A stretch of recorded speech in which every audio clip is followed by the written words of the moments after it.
Ooh, baby, you got me working day and night. Um, I, I, I, I, mm, mm, mm. It's like the word that ooh, miss. Oh, dude. I, I, I, I don't know why that song came in my mind, y'all. But I'm up here. Listen, I'm shaking with it. Got me working all day and night. Got me. Yes, y'all listen. See, that's why I hate. I need to be on what's the name watch. What that boy name is? What that boy name is? Oh, why that lady name this goddamn boy this shit? I have no idea. This ghetto ass shit. Yeah. Somebody already named that. That's where you get it from.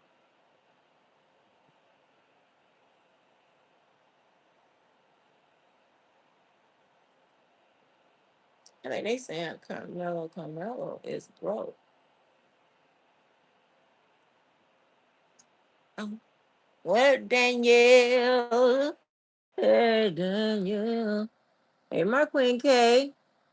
How many years ago? I don't know. I haven't seen the paperwork. My Queen, listen, I can't predict everybody. Hey, Markin, I can't predict everybody time, baby. Let me see. Boy, them people in Texas, that boy, that's that's a hard place to live, in my opinion. In my opinion. Because I would think that you just go in knowing that justice not going to be fair and no other social service is going to be fair. Societal norms won't give us any grace, period, like they would give anybody else to adapt to them. Like, I don't know. But they out here. Hold on. He found guilty. He found guilty. I told you. I told you that. I came walking in the door. I didn't even got to know what the hell was going on. Y'all got me into that. Oh, man, just can't come in and explain everything. Yeah, that's dumb. Explain shit. Hey, it's amazing. Baby, they hate my guts, but they want to get the truth or the right answer or whatever. Because one after they got to get the truth, they know how to spin it, or get the truth to know what the hell is going on. Let me see if I can find a TV station with some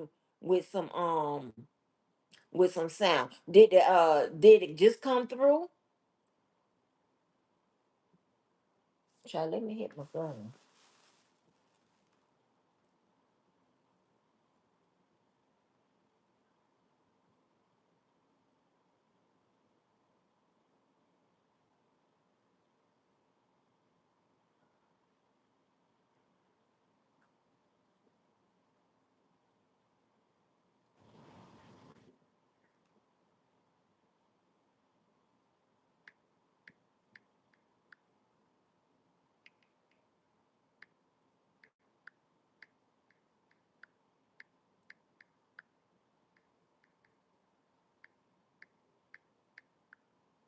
Does anyone know?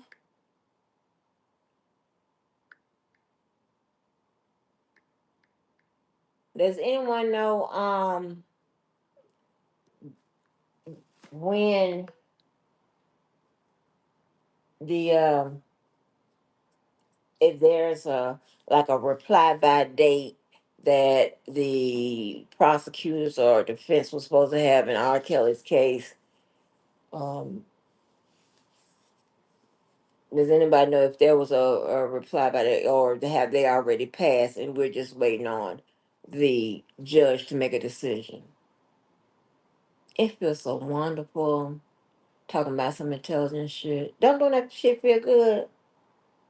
That shit feels so good. I can click on the smart and intelligent people and get something out this sector. Or people talking about some shit that's current and matter, and they ain't all lining up and arguing with people and stuff like that. That's what slow people do. Here, we're getting notes from Cody Thomas, who is now in Hold the on. Courtroom. He says that. Hold on.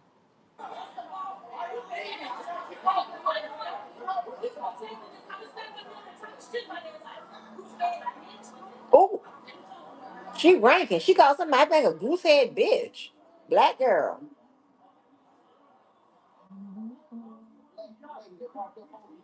Oh man, I should have went live on StreamYard so I can put this coverage up. Oh Lord, please don't point at the white cops. You gonna get shot.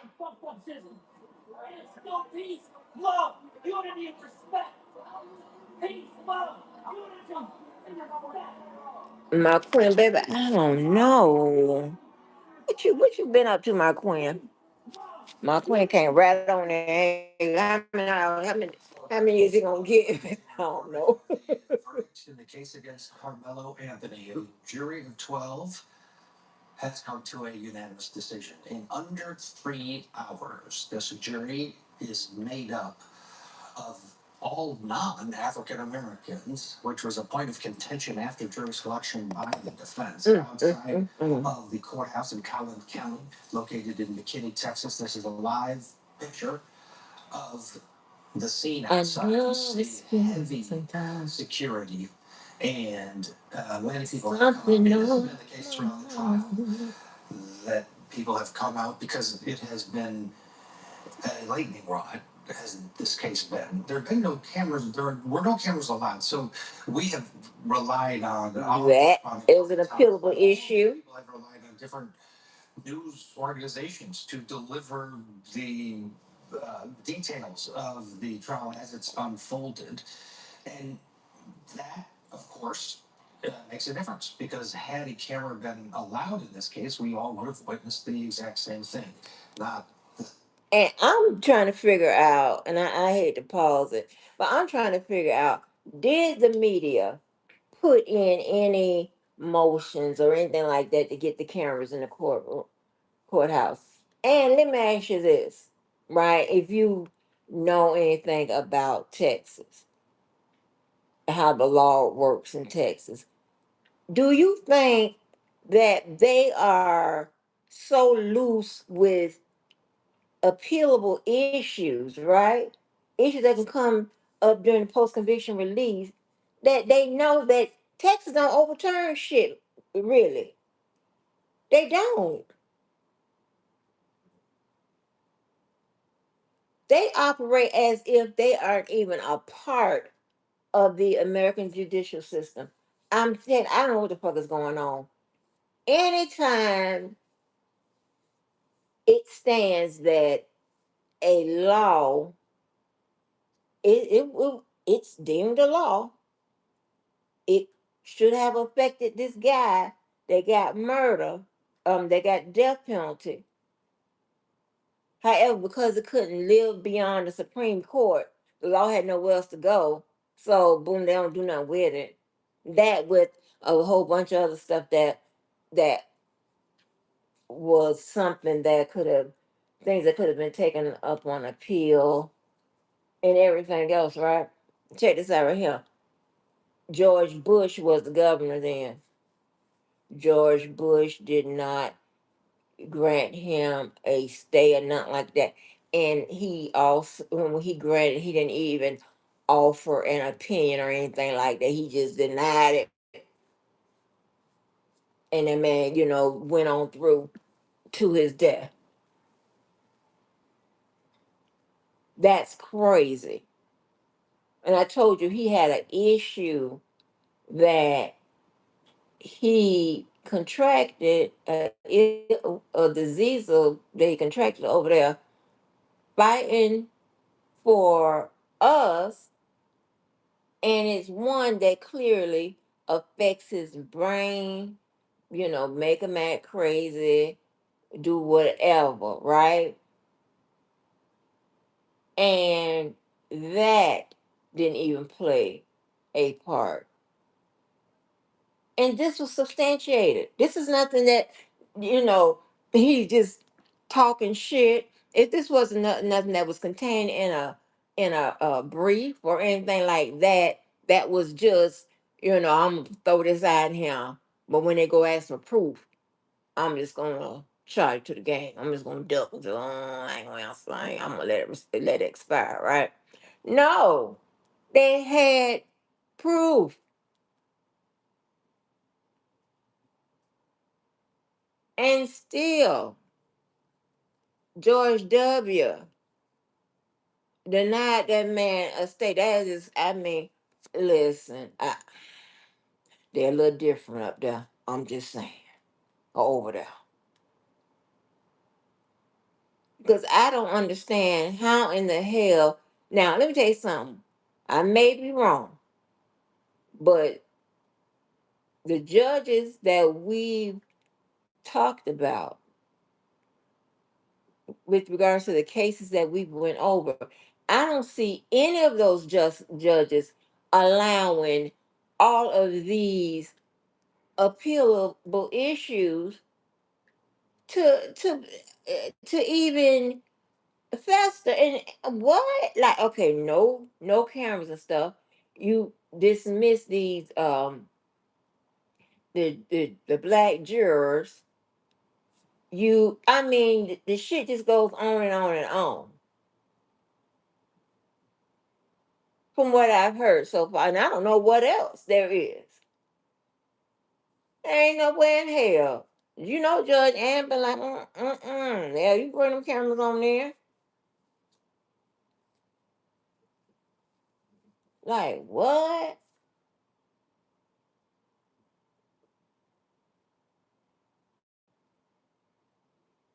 I mean, this was pretty much it just, it seemed like a rush, a sham to me. And I don't get no conspiracy theories and all that type of stuff. It's just something don't seem right. Something don't seem right.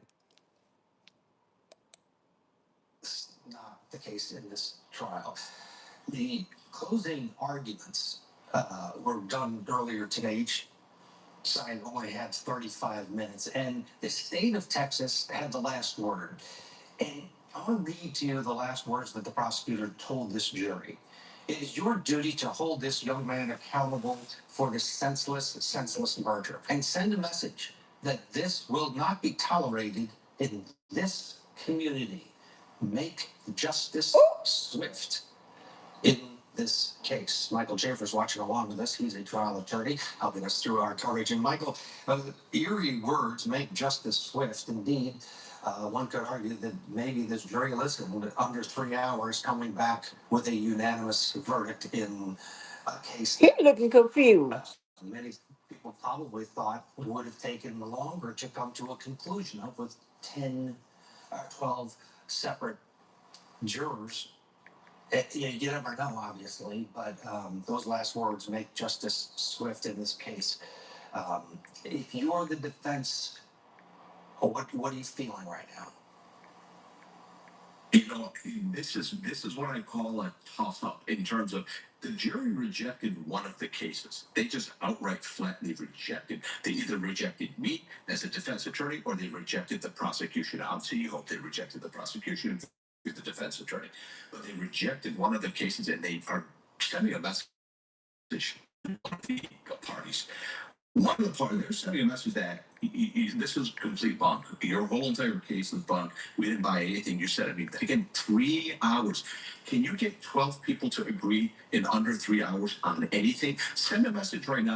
Mm. 3 hours, 12 people. It's unbelievable. Can't even get them to agree on the flavor of sandwich I'm going to bring them, my staff. Tomorrow when I cater, and sometimes I'll just have to cater from 2 different places because I give up on trying to get everybody to agree on. So I gotta find a man talking about this. Quickly here, we're getting notes from our Cody Thomas, who is now in the courtroom. He says that Carmelo's parents have walked in, and the Metcalfs have also just walked into the courtroom. And it appears as the twin brother Hunter is now with them. Hunter Metcalf, of course, was in the tent during this melee and did not testify for the state of Texas. Now, maybe he was being held as a potential rebuttal witness if indeed Carmelo Anthony testified, but we know that, of course, Carmelo Anthony declined the opportunity to take the stand in his own defense. But bottom line, just trying to set the scene for our viewers here. Cody Thomas is in place. As soon as the judge takes the bench, Cody is our only way of communication inside that courtroom. As we watch the live pictures outside the courthouse. Quickly, Michael, on the Hunter Metcalf, he really was expected to be a huge witness because he was there. He and his brother both went up to Carmelo and confronted him to get out of the tent during the track meets. Didn't take the stand, but he wasn't in the courtroom either, which I opined was, well, maybe they were holding him as a potential witness, as a rebuttal, or maybe he's a young man, he just didn't want to be there during the gruesome reality of the testimony. Overall thoughts on the strategy not to put Hunter on during the case in chief, and then also the fact that he is, according to our Cody Thomas, now there, and a huge part of this case. Y'all know the case in chief I have is. to assume that it was not part of the strategy. I have to assume that this young man just said he doesn't want to testify. There's no way that there would be any strategy that would see you not having the twin brother not testify. He looks just like the victim, and he was there. He was the tent. I don't think there was a strategy there. Now it's because the case is over, and he might have feel regret not having testified. How could you? I don't mean to make this kid feel bad. I hope he doesn't see me saying this, but how could you not support your dead brother, your slain brother, in your parents' uh, quest to get justice for their fallen son, your brother? There's no way. I disagree because he's done some interviews. I do think it might have been strategic in that, um, he was there, and his his presence in there may have complicated the clean case the state maybe thought they were presenting. Right. That's what this I was gonna say. Remember I told you that they put forth a very simple, um, very simple case, right? So if you put up a very simple case, don't go making it complex with all those witnesses, fact witnesses that you don't need. And also gotta think about it. That's his twin brother. He's there. The defense could also bring that up during the appellate process, right? Prejudicial. Or he could now I don't know what happened during the preliminaries. He also could have been objected to by the defense because it would have been a 4-3. Okay. If you know, you know. I ain't breaking it down. Because just judging from the interviews that he has done, it's clear that he was more than willing to talk about his brother and the loss that he. I mean, can you imagine losing your twin? Oh, but yeah. Maybe the overwhelming reality of hearing about your brother's loss and the, you factor in the medical exam. Who knows? Bottom line is he didn't testify. Neither did Carmelo Anthony. Adding another bit of mystery because the jury didn't hear from either one of these players. There were three of them, right? There was Boston, who passed away, Hunter, and Carmelo. Those are the three that know what exactly transpired between the combatants. which makes it even more puzzling that he didn't testify. Listen, maybe it was just a strategy. I just don't see how. If it was a strategy, Ted, it was malfeasance. It was a terrible strategy. If it was a strategy, that's why I kind of assume it's not a strategy, because the state of Texas put a lot of resources into trying this case, and clearly they either won it quickly or lost it quickly. So I just don't see any strategy that the state could have cobbled together that would have told them, hey, it's a good idea not to put him on the stand. Carmelo not testifying, I can understand that, but that's one that I totally get. But I just don't see, I can't even imagine a strategy. I can use my imagination, I still can't imagine a strategy that would keep him off the stand. Sonny Slaughter is joining our conversation as well. Sonny, less than 3 hours. This jury has come to a unanimous verdict. I can imagine a strategy where they wouldn't put. It's fast. I wasn't expecting it to be long, but it's a little quicker than I thought. But they had a lot of evidence.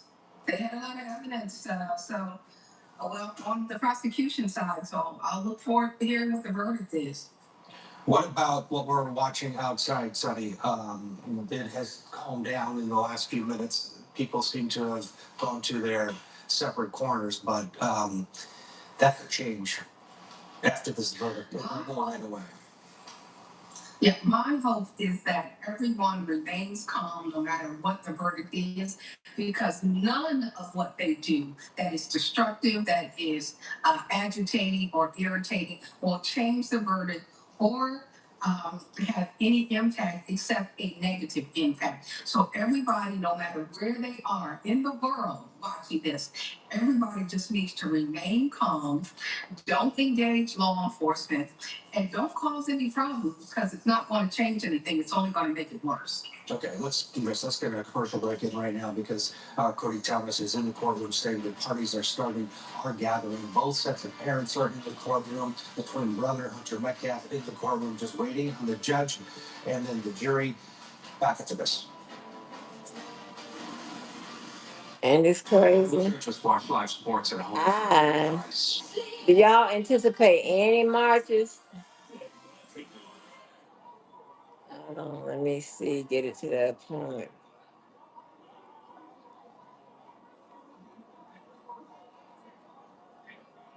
Good God Almighty. That place there is just awful. I told y'all they put me right on up out of there in Amarillo. And the lady told me that I didn't have to leave the premises. I can stand right here. I just can't go back in the area, in the place. Putting my ass right out. I ain't never been. I mean, do they know who I am? Like, what? It's funny. Yeah, when I say little stuff like that, I really be playing. But when I want the vet to put them dogs and shit up, I'm not playing. I'm not going in there with no goddamn or pit bulls and fucking bears and tigers and shit. I don't know what they treating today. The hell, I ain't gonna be able to do that. Um,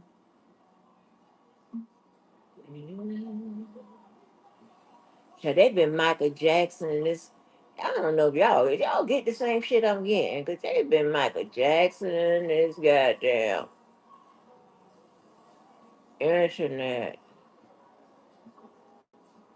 But I love how people are talking about other stuff and they said,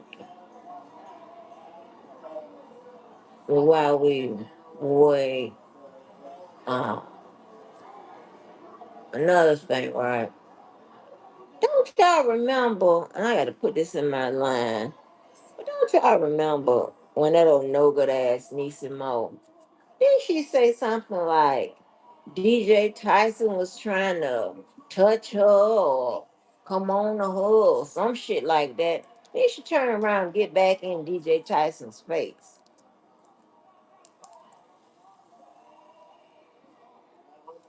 Lord have mercy. I don't get it. So let me tell you the reason why these people be falling out with me. I'm gonna tell you why. Why they don't like me. They don't like me or they fall out with me because I won't do what they tell me to do, right? I don't do what I want to do. You give me a suggestion, whatever, I say yeah, nay if I want to do it. But you don't tell me what to do. You don't tell me what to do. And that's a bossy little group. A lot of y'all are bossy, but I don't know if y'all on dope, crack, or crazy. But you don't tell people what to do. I don't know you. People that know me don't tell me what to do. And the thing is, I told you, for me, it's the insult to my intelligence. It's the acting as if you got that kind of power over me. That's the part that makes me mad. As if you can control me or control me through somebody. That's really ridiculous, right? Are you insane?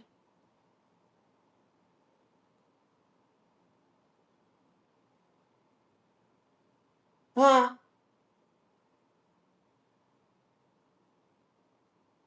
Are you fucking insane? I don't give a fuck about that. I'm not in no group. I ain't never wanted to be in no group. And anytime somebody try to associate me with a group or a person, whatever, goes absolutely insane.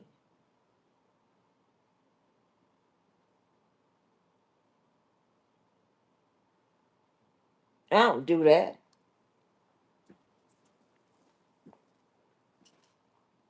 I ain't asked to be nobody's friend. Nothing. No indication. I don't need no group. None of that. That's weird to me. All these goddamn groups and associations and organizations that I'm a part of. You don't think I know how to make one?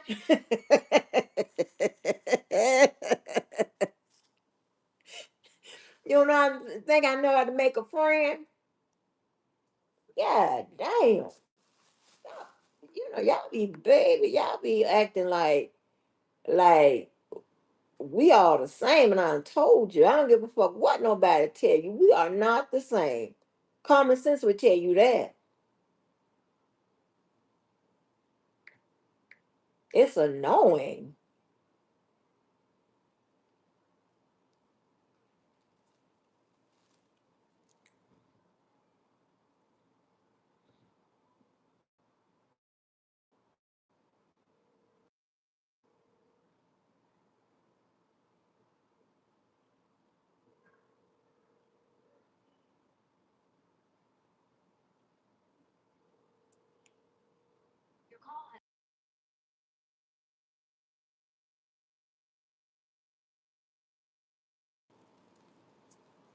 I mean, that's annoying as fuck. Don't do that. Y'all don't read the room. Y'all really don't study people. Y'all don't get to understand it. Don't do that. If I tell you the same thing for 7.5 years, obviously, and I put forth the personality to back it up, the evidence to back it up, obviously I'm telling the truth. I don't want to be fucked up with none of y'all like that. I really don't. Half you motherfuckers are nuts, all drugged up, drunked up. I can't reach you. I can't talk to you. I don't want to be fucked up with you. You make bad decisions. You make bad decisions of the people you fucking hang around. We already got a problem. I'm still waiting for this channel to announce the the verdict. But yeah, that's just crazy to me. But that's no good ass bitch. Woo. Oh, shit. That's why her mouth made like that. Oh, motherfucking sewer mouth. I don't give a fuck. Go get him, anybody. Shit. Who the baddest man hit my hand? Come on. Bring it on. Don't just get on your motherfucking conference calls. Fuck you on your conference call. Fuck everybody on that motherfucker. Fuck the carrier. They connected you motherfuckers. Fuck your motherfucking wall socket. Fuck all of that. Yeah. Sorry ass. Shut the fuck up. Don't talk about somebody because they shit legit and whatever you can't disprove it. The only way you because you tell somebody don't believe I don't believe your motherfucking ass. And I got the highest wager to the motherfucking thing. Don't believe it. How about that? You must be stupid. Man, I got to do all of that. The motherfucking impress who? Trash. You motherfuckers impressed by this trash at him. The fuck I got to do to impress you? Nothing. Not even trying. Mm-mm. That's crazy to me. Stop putting us all in the same boat because somebody say we're in the same. We not. We not. Mm-mm. Raise your hand if you got one pair of shades, $600. Raise your hand. Just one. That's what I thought. Get your ass on up out of here. Okay. There we go. They done announced it. Hold on.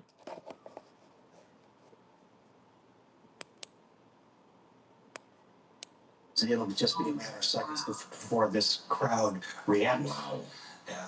There, look outside the courthouse as people have gathered. Again, if you're just joining us, Carmelo Anthony has been found guilty of murder, the top charge in this case, after just 3 hours of The deliberation. top charge. Sunny, but besides wow, which a lot of us are feeling, thoughts. Those Gucci glasses, I I believe. was not expecting the top charge. I really was thinking that they would see Manslaughter, negative. manslaughter, still guilty, but manslaughter, uh, The top charge, y'all. I'm on the ground. guilty of murder. So, you know, it's heavy. Wow. So you saying he intended it? Everyone just, Oh my God. it seems like we're going to have a problem there.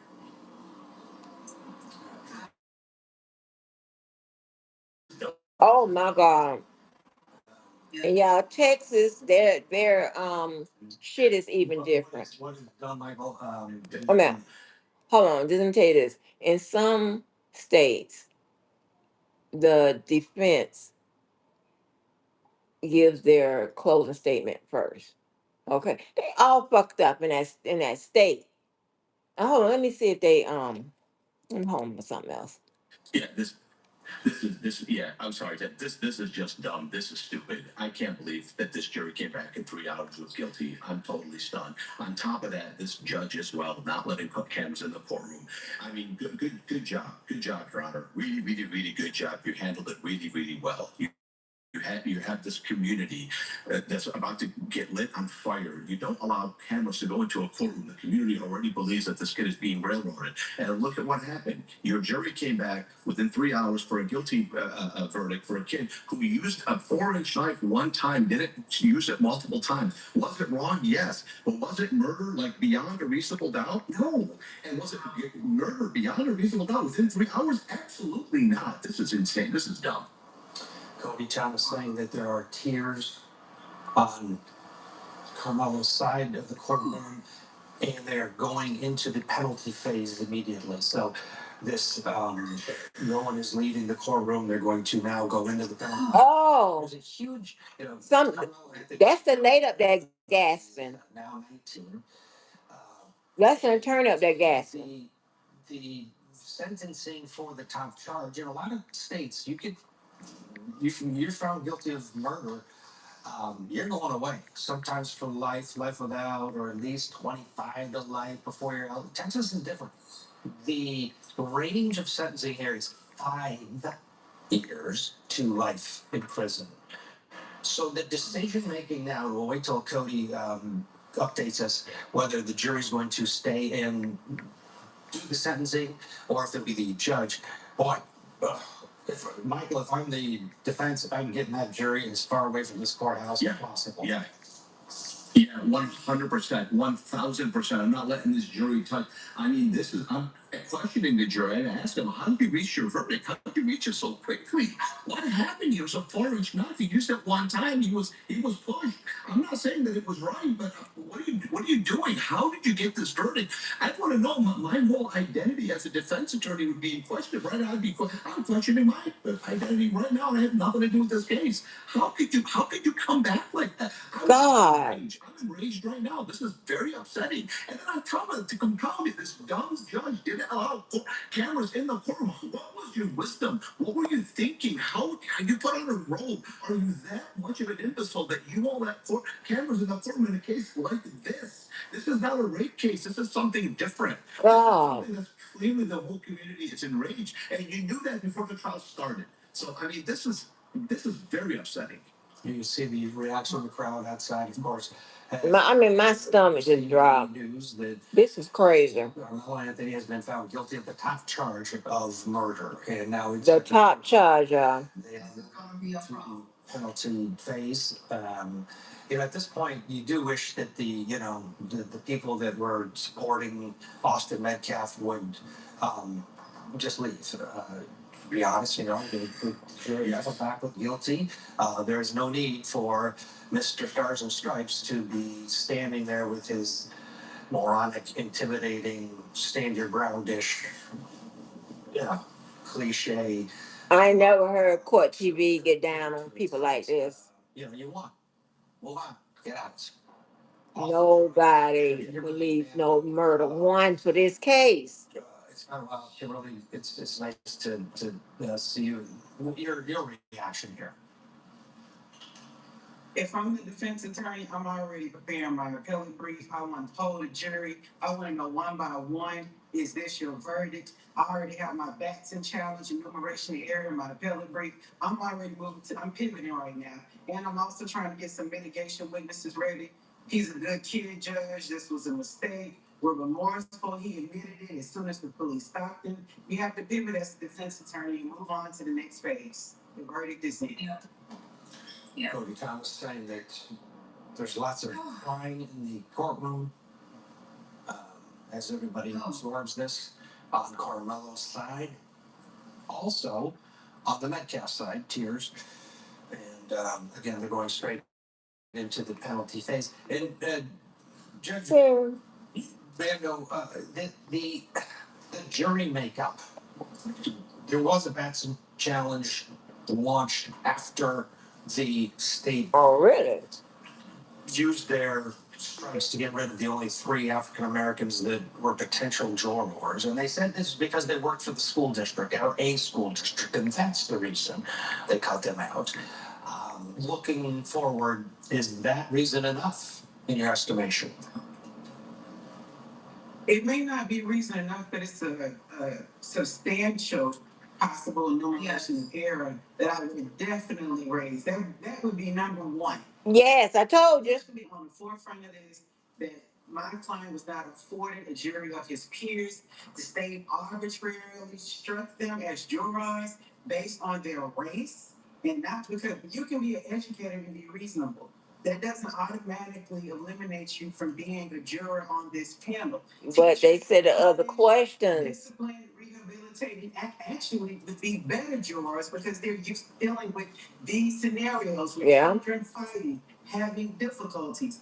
And that's exactly who you would want on the jury. And I would definitely argue that in my appellate brief. Yeah. Sonny, are you chiming in as well?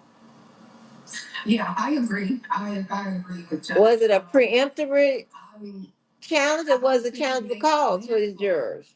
didn't think they would come back with not guilty. Manslaughter, because this was a crime. Mm-hmm. So, since we are here, I am thinking that no matter who makes the call, I'm looking at, they're going to say 25 plus. I can't imagine, based on what we're seeing First degree. now, this. So that usually mean they had to prove intent and premeditation, y'all. The premeditation has got to be he came in with the knife. Mm, Because anything other, my head hurts. or anything, that is just going to be problematic. I My think head this hurts. judge really did the most damage to this case Yes, he by did. not allowing cameras in the courtroom. Yes. It allowed social media Yes. to fester, foster. Yes. It allowed the hate Mm-hmm. to grow. It Mm-hmm. allowed the lies and the misinformation. Yeah, we're gonna get a break. Cody just said that they are going to be going into sentencing, and that the jury will be deciding punishments. Um, and it looks like they're preparing some witnesses to call. So a short break inside the courtroom, outside the courthouse. This is the scene as people react to the guilty verdict against Carmelo Anthony in the Kinney, Texas. More of our continuing coverage when we return.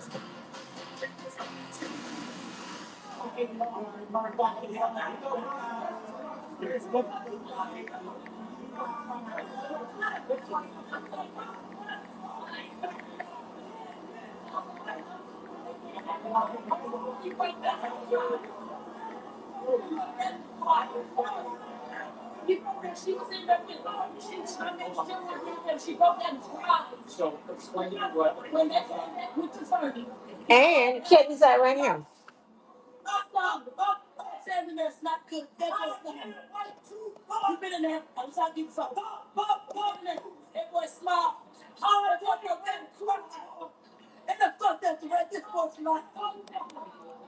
So, and here's another thing. This judge, but they're gonna have to deal with it outside of Texas or something.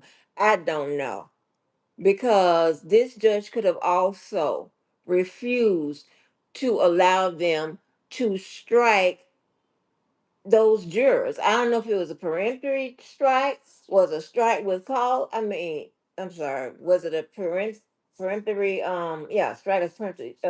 Or strike was called. I don't know, but from the what that other lady said, she said that they were saying like, no, we can't be unbiased, and one of them said this one. I said, okay, if they said shit like that, then yeah, of course they're gonna be stricken, right? They're gonna be struck.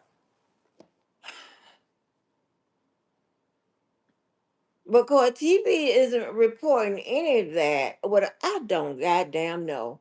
I don't know. This is my motherfucking ass get for dragging or being drug on it at the end, right? Now, what would be his mitigating factors?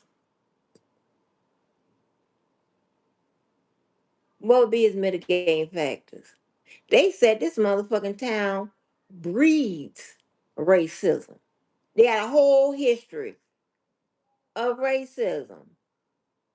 I don't even like how the media in that area was saying this 19-year-old killed 17-year-old, whatever.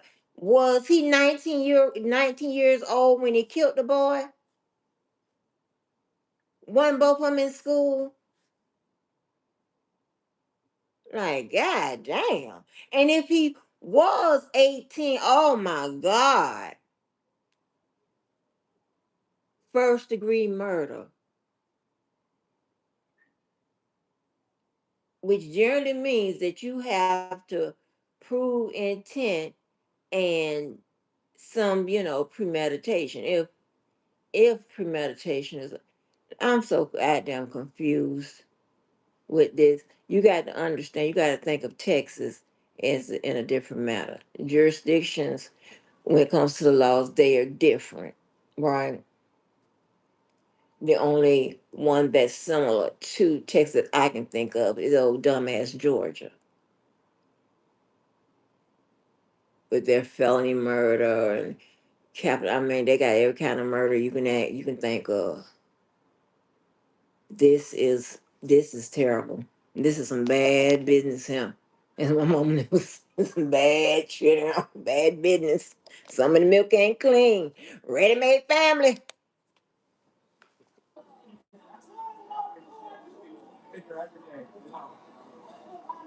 I mean, these niggas must be know where they at. They don't look like they gonna burn nothing. Cause they know you gonna burn anything.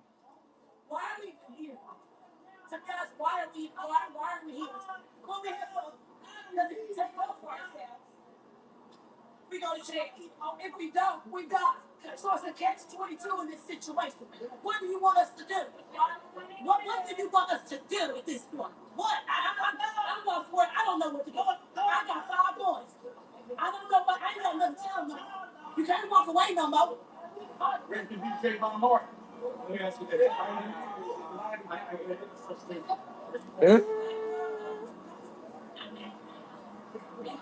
Where they gonna sell mitigation for this kid? What they gonna say? He was a good kid, ain't never had no trouble or whatever.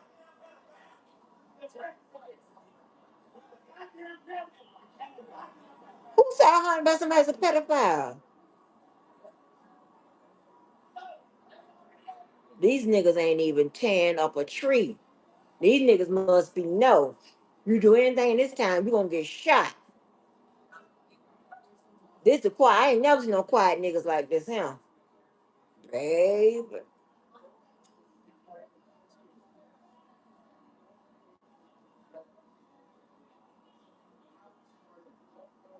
Okay, with the purple and white shirt and purple white Jay.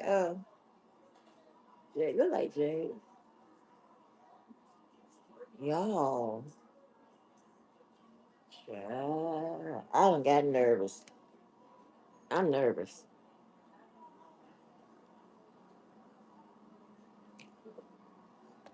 First degree murder. Come on now. Come on. Where is the men's rep? Come on now. Come on. Like, come on. Told you he would have fucked up with the causation.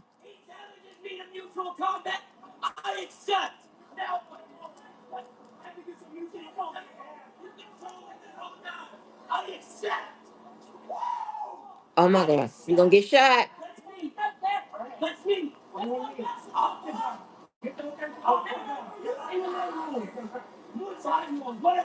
Oh God.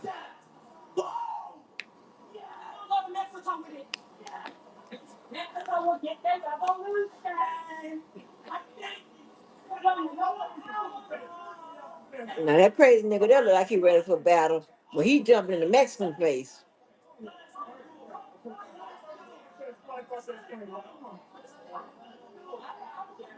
These some quiet niggas, huh?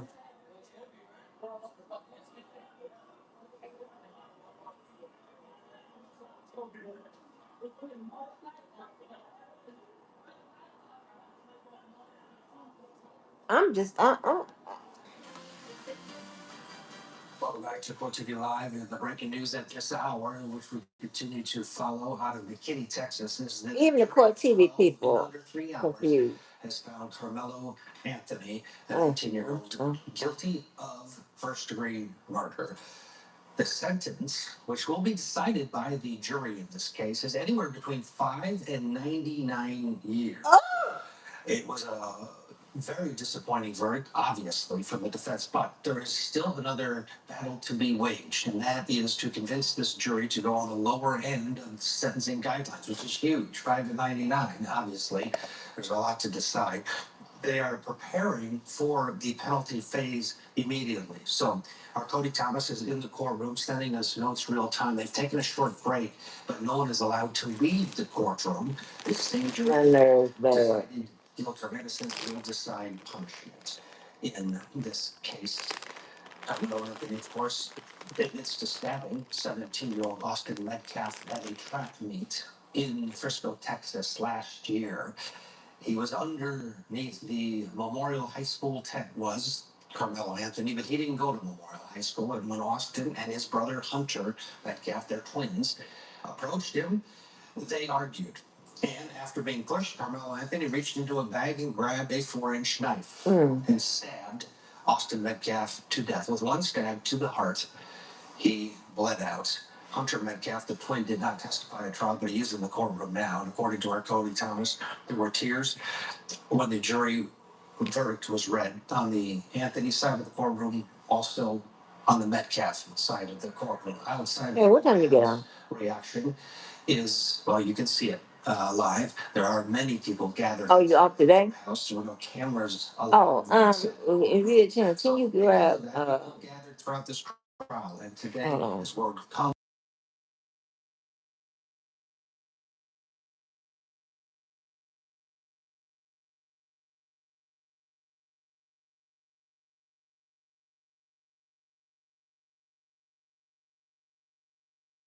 A criminal defense attorney and former prosecutor, Kevin Bando. Can you first, Michael? We were talking last before we took that break. Both Kimberly and Sonny were talking about the appellate scenario and the fact that this was not an all-white jury. There were 3 Asian females. I can't hear you, Ted. Sorry. That's all right. We'll work on I Michael. can't hear. Sorry. We'll work on Michael's connection there. Let's pick up our conversation though. Kimberly, the you can appeal all you want. We're talking years, and your odds of success in any jurisdiction, especially states like Texas, are frankly pretty low. Thank you. Yeah, absolutely. So, yes, the answer to your question. I ain't got to Google shit. Right. If I got to Google, I got to fucking Google it. Are now gathering all the witnesses, his parents, his friends, the pastor of the church, Boy Scouts, whoever, to get ready for this sentencing part of the hearing. And that's going to be very, very important. If we can get some school teachers in, the principal, anybody that we have who's willing to stand up and testify, because based on that instruction that the judge allowed about provocation, I am not hopeful that he's going to get a light sentence. Because the fact that the judge allowed that slight evidence to say that there was enough provocation to give that to the jury, I believe we're looking at a harsh sentence here. According to Cody, What was the provocation? the courtroom, both sides have waived an opportunity for opening statements in this penalty phase. The state immediately rested in the penalty phase. The first witness for the defense is Kayla Hayes, which is Carmelo Anthony's mother. She is crying. Cody says she is having a difficult time with her testimony, saying, "He's my firstborn. Will love him always. I love him very much. I know my son, and he's very sorry for what he did. Please have mercy on my son." Oh, this is bullshit. Yeah. This is bullshit. Yeah. Very. Yes. As the mother of 2 sons, It's and some 2 daughters, bullshit here. this is not a moment that any one of them, any one of us wants to be in. Just like the Metcalf family, if it was reversed, nobody wants to be here in this moment. We all think we might know how to react. I remember when I found out my daughter was a victim. You don't know what you are going to do, or how you want to say it, how you want to be in the moment until you are in the moment. But I do agree with Judge. We are looking at a harsh sentence. I said, I believe we're going to start at 25. Oh. I don't think there will be any mercy. I know they're doing the mitigation, trying to get everyone up. But at this point, I don't believe anyone will hear that. This jury came back so fast. I just think they have already set in their mind what the number is going to be. Oh my And God. the judge is going to do that. He committed a crime. Someone is dead. Austin is dead. I still think it was not intentional. And Right. here we are. I did not think they're going to come back with a not guilty verdict. I did not believe that. I didn't think that would fit. Right. My God. Cody's saying that I had to tell my cousin, get the fuck up out of there. of Cause he don't do right. Carmelo's mother, and then the drug Didn't get his ass from out of just wanted her to fucking get up there and Texas. say, "Please have mercy on my son," after saying that she loved him. The cross by the state was equally as short. The only question asked of Carmelo Anthony's mother: "You'll always be a part of your son's life. Your mother. You love him very much, correct?" Meaning, no matter what, if he spends years in prison, you're going to visit him. That's the insinuation for this. Boy, that's a better fit. Both sides have rested in the punishment phase, so you had no arguments from either side, and only one witness. Judge Bando, I would have had an army of people ready to go. They don't know what they confused up here. Because if you're practicing in Texas, you know it's real. You have all the PE coaches, the Boy Scouts, everybody's in the hallway ready to go. If it's like we're on standby, we know this is happening. I am so highly disappointed that the only witness that they offered for mitigation is just his mom. No, we need other people. We need Lord have mercy. This is a good kid. Judge, this is why the sentence should be this. Can we get I just asked what is mitigation. I can't listen to this no more. I don't want to do this no more. There's only one witness in this. This is so disappointing. Michael Schaefer, Are they sitting there still up an ineffective claim? that adds to the the appeal effectiveness. Yeah, and they'll claim that, but Supreme Court already has a standard of what they say we're supposed to do. Get the jury to remember the good side of this, because they came back in under 3 hours and gave him the top charge of murder. Your thoughts on one Oh witness my God. and no close? Effective assistance of counsel written all over it. I don't know how we got to this point. I'm still very, very, very stunned. And I want to congratulate the dumb, stupid judge on this case for keeping the cameras outside of the courtroom. We all know as attorneys and judges that the courtroom is the province, is the stage of society. How dare you, sir? How dare you not allow the courtroom to have cameras? How dare you? Railroad. To your community. And this is now not just a Texas problem, it's an American problem. This is unbelievable. I'm blaming this on Trump. This was not a rape case. This was a case that needed cameras in the courtroom. Deal. I'm stunned right now. I'm at a loss for words. Somebody more intelligent than me is going to have to explain to me why I'm the one that's done for saying that this judge is dumb. Okay, well, let's get a break. Again, the breaking news. I'm completely stunned. This is why I don't like this field.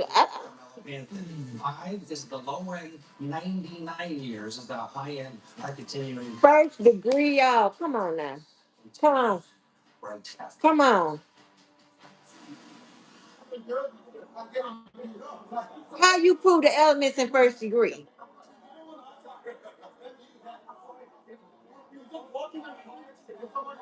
Yeah, dang.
And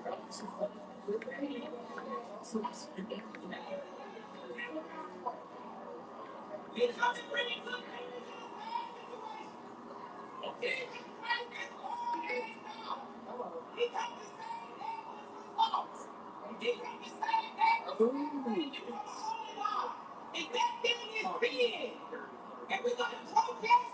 Let's protest against sin. The very thing that causes us to go to hell for all eternity. Today is the day to give your life to the Lord Jesus Christ. He is the Lamb of God, slain before the foundation of the world was laid. Today is your opportunity. Tomorrow you may not be. Life is passing away. Life is fleeting. Everything you see is temporary. Your clothes are temporary. Your body is temporary. Your job is temporary. Your career is temporary. Your money is temporary. You won't be able to take any of that with you on the day of judgment. You're going to leave it all here. If you waste so much time investing in something that is temporary, but that which is eternal, which is life in Jesus Christ, this is what you want to invest in. So today, before you see anyone, give your life to Jesus Christ. So all of you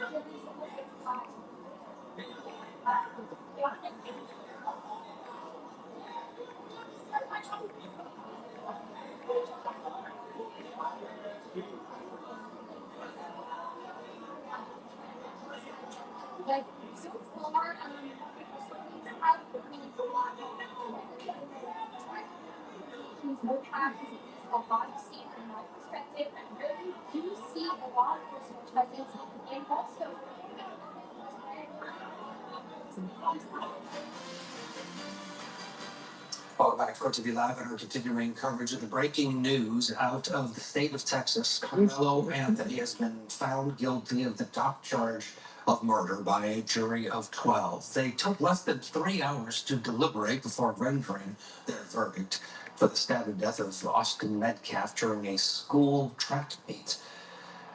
After the verdict was read, they went immediately into the penalty phase. The same jury that found Carmelo Anthony guilty now will decide his penalty. The range is anywhere from 5 years up to 99 years. They are currently on a break, a quick recess before they enter the charge conference where the jury will be given some instructions before sent back to the deliberation room to decide Carmelo's fate, basically. Both sides said no to the opportunity to address the jury during the sentencing phase. They could have done an opening statement, could have done witnesses, What and could have. is this? This is setup. Are these Both sides said no to the public defendants? statements. The only witness that was called was from the defense. It was Carmelo's mother who briefly testified, saying that she loved. They must be trying to set up an appeal And she pleaded process. for the jury to They must be trying to do that. have mercy on her son. The state came back for the short cross-examination to say, well, you love your son, don't you? And you'll always love him, no matter what, correct? Insinuating that a long prison sentence is not a problem. He'll always have his mother's love. So now it'll be up to this same jury. We're digesting the verdicts and looking to these next steps. And we're also monitoring what's going on outside of the courthouse here in McKinney, Texas. A large gathering has assembled. And this has been a version of what we Yeah, now you tell me when you seen all the people speaking on court TV with the same response, with the same, agreeing to the same. You tell me when you seen that.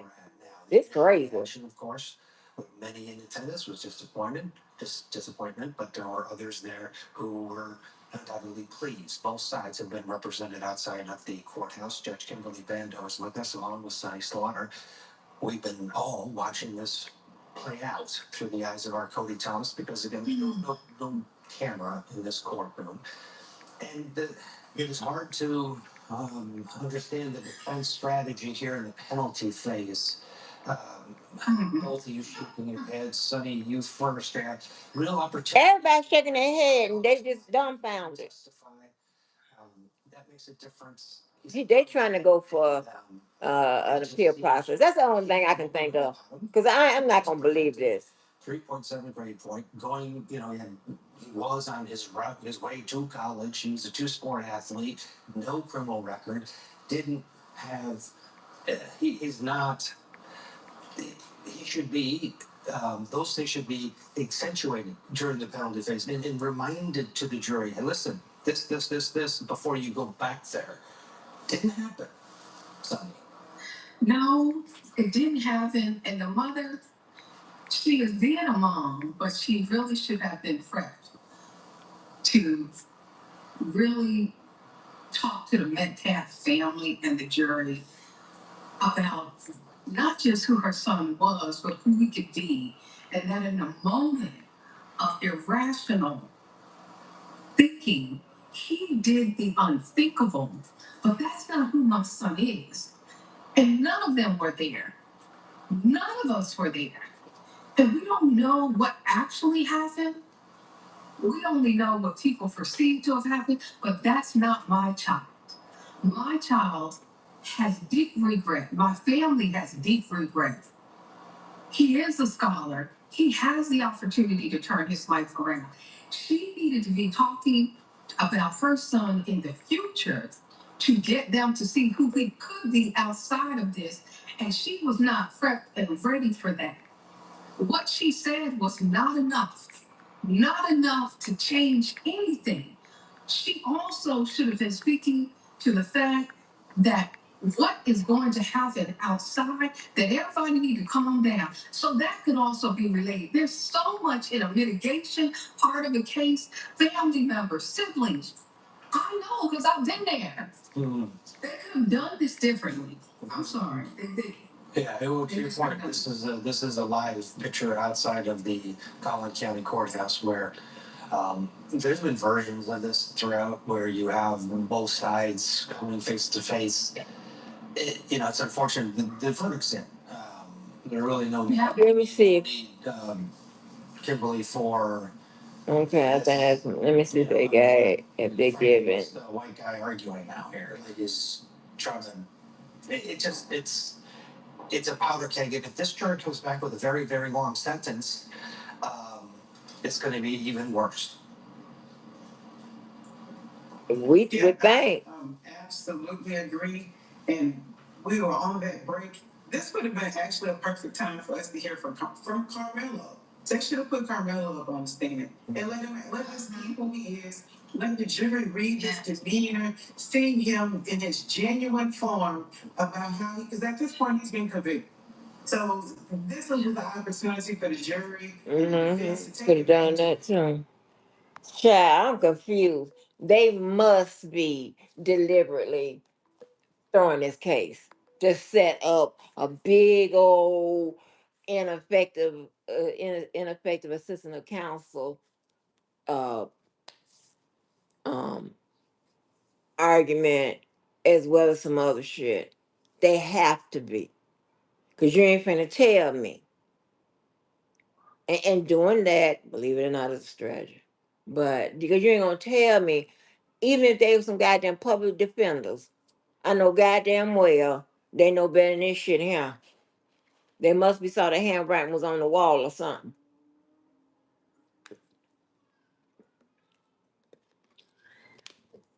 Cause this is fucking ridiculous. Oh, I have to go to the live work. It's going to be following the breaking news out of the state of Texas, in McKinney, Texas, where a jury found Carmelo Anthony guilty of the top charge of murder for the death of Austin Metcalf, the stabbing death at a track meet last year. The same jury now will decide the defendant's fate. I'm trying to see. Low at 99. I'm trying to see if they Of course, outside of our view, because the cameras were not allowed in this case. But Cody Thomas was in the courtroom. He now joins us from outside the courthouse. Cody, take us through it, starting. Yeah, I know I'm nervous. The verdict itself. Set the scene, if you would. I want to get something to eat. Big headline today, right? The verdict guilty of that top charge of murder. And as you just stated, 5 to 99 years behind bars. We're sitting in there, we're waiting for that verdict to come in. We reconvened once they let us know it was happening. We sat in there waiting for those parties to come back in. And then that verdict was read. And of course, we know the jury had the option of manslaughter if they chose that, but they did not see this as self-defense. They thought this was murder. They thought he went in there, in the altercation, there was intention behind what he did because they really outlined the definition of murder before the jury went back to deliberate, that it was the deliberate, the intentional cause of harm or death by another person. So that's the way the jury saw it. And of course, Ted, the reaction in the courtroom, there was tears on both sides, obviously for two different reasons. The Metcalf side feels that there's been, vindication for their son's death. There's been justice served. But on the Carmelo side, of course, now Carmelo's going to jail for a very long time. We'll be seeing his family through plexiglass for a very long time. It's just sad all the way around. I'm observing both sides, of course. Again, tears from the Metcalf family, tears from that side. Carmelo. So let me expound on something he said. He said that the premeditation, apparently they didn't see that it was self defense, so that's why they didn't they didn't I don't know why I said the word premeditation, scratch that. They didn't that's why they didn't rule it as manslaughter because they didn't see it as self defense. Manslaughter does not have to be just self defense. And just in case you didn't know. Okay. Manslaughter means you negligently killed some goddamn body, you know, you didn't mean to kill them, but you killed somebody. Okay. You didn't go in to, premeditate or anything like that. Right. So you, I mean, it's kind of, it's pretty much the same as negligence. Okay. So, he said that. I don't want nobody thinking that manslaughter is just for self defense. No, it can. Oh Lord, I smell. When I'm sick, I told you my nose. I already got a damn nose that one of my managers told me I should be down there at Greyhound sniffing bags, but when I'm sick, a little sick or whatever, and I'm still trying to end up stop this cold. Child, I smell goddamn cologne all the way downstairs, and I look, the light, but yeah, listen, I don't know if this is, I'm very complete off the path, but there is this, it is made in several different types, several different kinds, but it's that same smell. It smells like a fresh, um, I even think one of the degree for men's deodorant has that same smell. I swear I love that smell. However, I think it's absolutely insane that I like that scent, but they come in different they from different designers, right? I think that's insane. But apparently it can't be too insane because some people have that same scent by the different designers. So, but I just love that scent. It's like a fresh. I don't know. Should I call it an expensive cool water? The only other one of the other scents that I like is taken way back is that Calvin Klein Eternity. Now you know that's way back. But anyway, I don't know why I went there with that, but because I smell it. But let me move for a minute, and I'll be right back. I'm gonna let him play. But I'll be right back. Is looking very shocked. They brought him out and they, informed him that he's been reprimanded by the state of Texas. And then he went out for a little bit while they did a quick, he went out and then they reconvened for a punishment phase, a quick little punishment phase. His mother got on the stand for a few minutes just saying, asking the jury to please have mercy on her son, saying that she feels she knows her baby, she will always love her baby, and feels that he does regret this. He's very sorry. That's what she said. It was only about a 3 to 4 minute time on the witness stand for that punishment phase. The state rested during that punishment phase. She was the only witness called. And then Carmelo, as she was talking, she was crying. Obviously, he had his head down crying. But when he walked back in the room before she took the stand, Ted, he just had a very shocked look on his face, like, this is real now, because we know he's been out on bond the whole time, which of course is a very real situation, but it's hard for it to sink in when you've been at home, not behind bars for the past year and some change. But now he'll never be able to walk inside his home again. So of course, a lot of emotion out here outside the courthouse here, Ted. A lot of differing opinions, but everything's seemingly civil for right now. Of course, there's a little bit of yelling. There's some people with megaphones. There's a bit of shouting, but everything's kind of tame right now. You can see that there are several sheriff's cars behind me. The security has been amped up a little bit, but it's a heavy scene here outside this Collin County Courthouse, Ted. Yeah, I would imagine. Both sides were given an opportunity to argue in front of the jury during the penalty phase, and both sides declined that opportunity. Yeah, they both declined, statements to make, opening statements. They just went straight into the witnesses, which there's only one singular witness, which was Carmelo's mother. There was no arguments back and forth. The defense asked a couple of questions. Do you feel that Carmelo regrets this? She says, yes, I know my son. He's very sorry about this. I just want the court to, have mercy on him. And then the state, if you call it a cross-examination, all he said was, that you will still be a part of your son's life as any other mother on this earth. We know you love your son very much. And then he passed the witness, and then that was it. Very brief, under 5 minutes there. But again, very emotional on both sides. The jury came back in looking, very serious with their decision. They came back in, they gave the paper to the judge. The judge read the decision, and that's when, of course, all the emotion broke loose. But there were a lot of hugs on the Metcalf side, a lot of tears, of course, on the Carmelo side, a lot of tears on the Metcalf side as well. So emotion on both sides here. Of course, emotion outside this courthouse. Got a little crowd building up out here right now in the parking lot, Ted. Yeah, and this was the first time that Hunter Metcalf was in the courtroom. Of course, the twin that lost his brother for such a horrible, nonsensical reason. At a track meet, they were both competing. Any observations about Hunter? Because this is the first time he's been in the courtroom. He wasn't called as a witness. What can you tell us?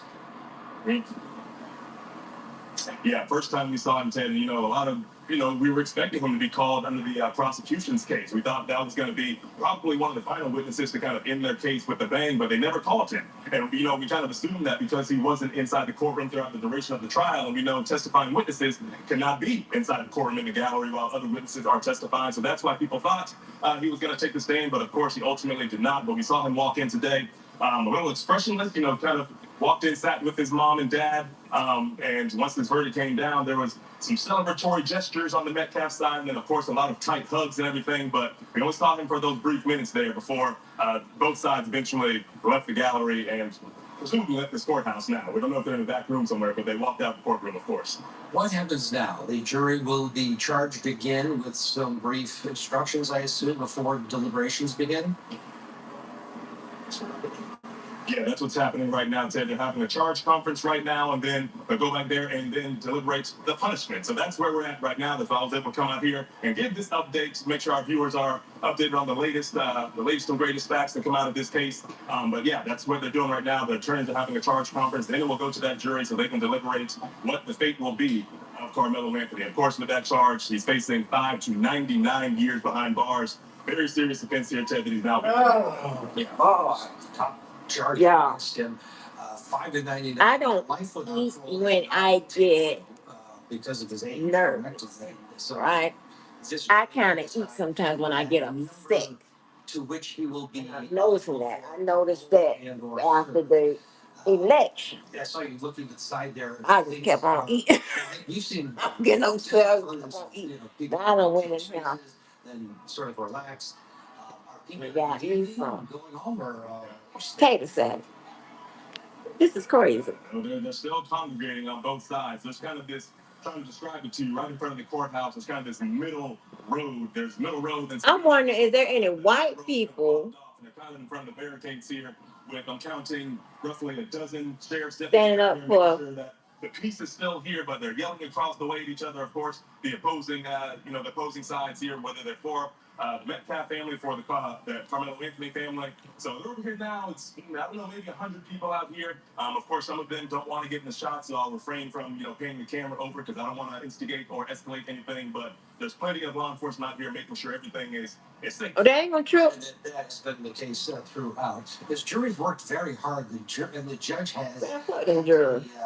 a very rapid pace. We thought maybe this case would go at least through the end of this week, but here we are on Tuesday, and I'm already wrapping it up. I'm rethinking Even this a thing. 9-hour session on Saturday. Yeah, I mean, we started on Thursday when the official testimony started. Everybody's supposed to Monday, Tuesday, Wednesday. receive justice. Nobody's supposed to receive injustice. Breaks, only 40-minute lunch breaks, and a The couple only one that can assure that so the pedal was to the metal here. is our American justice system, our American judicial system. 21 witnesses on Saturday, and then the defense called 3 witnesses Saturday. They called 3 witnesses Monday. I hate to start questioning more y'all shit. And of course, like you just Cause said, this sound, nah, come on now. This ain't how we do. And the verdict, in the early afternoon. So it was really rapid pace here. They're already getting into the punishment phase. Murder one. Now they got to get to the sentencing phase. So they're really trying to put a bow on this thing, and I guess for this community to move on and continue to heal on both sides. And check this out right here. These motherfuckers in Texas, they get to decide if you're guilty, decide how much time you get, decide. They got the whole legal motherfucking system wrapped up in a box with a bow on it. And you heard me say it, but you heard that man confirm it. He done saying it when it goes up the ladder for review. They usually stand behind whatever the lower court's decision was. And they know that the judge is going to receive more deference as it goes up for review. If when it comes back, it's just that it comes back on the habeas corpus. Come back to his motherfucking ass. 2254, 2255 for feds, 2254 for a state. You can't fucking win.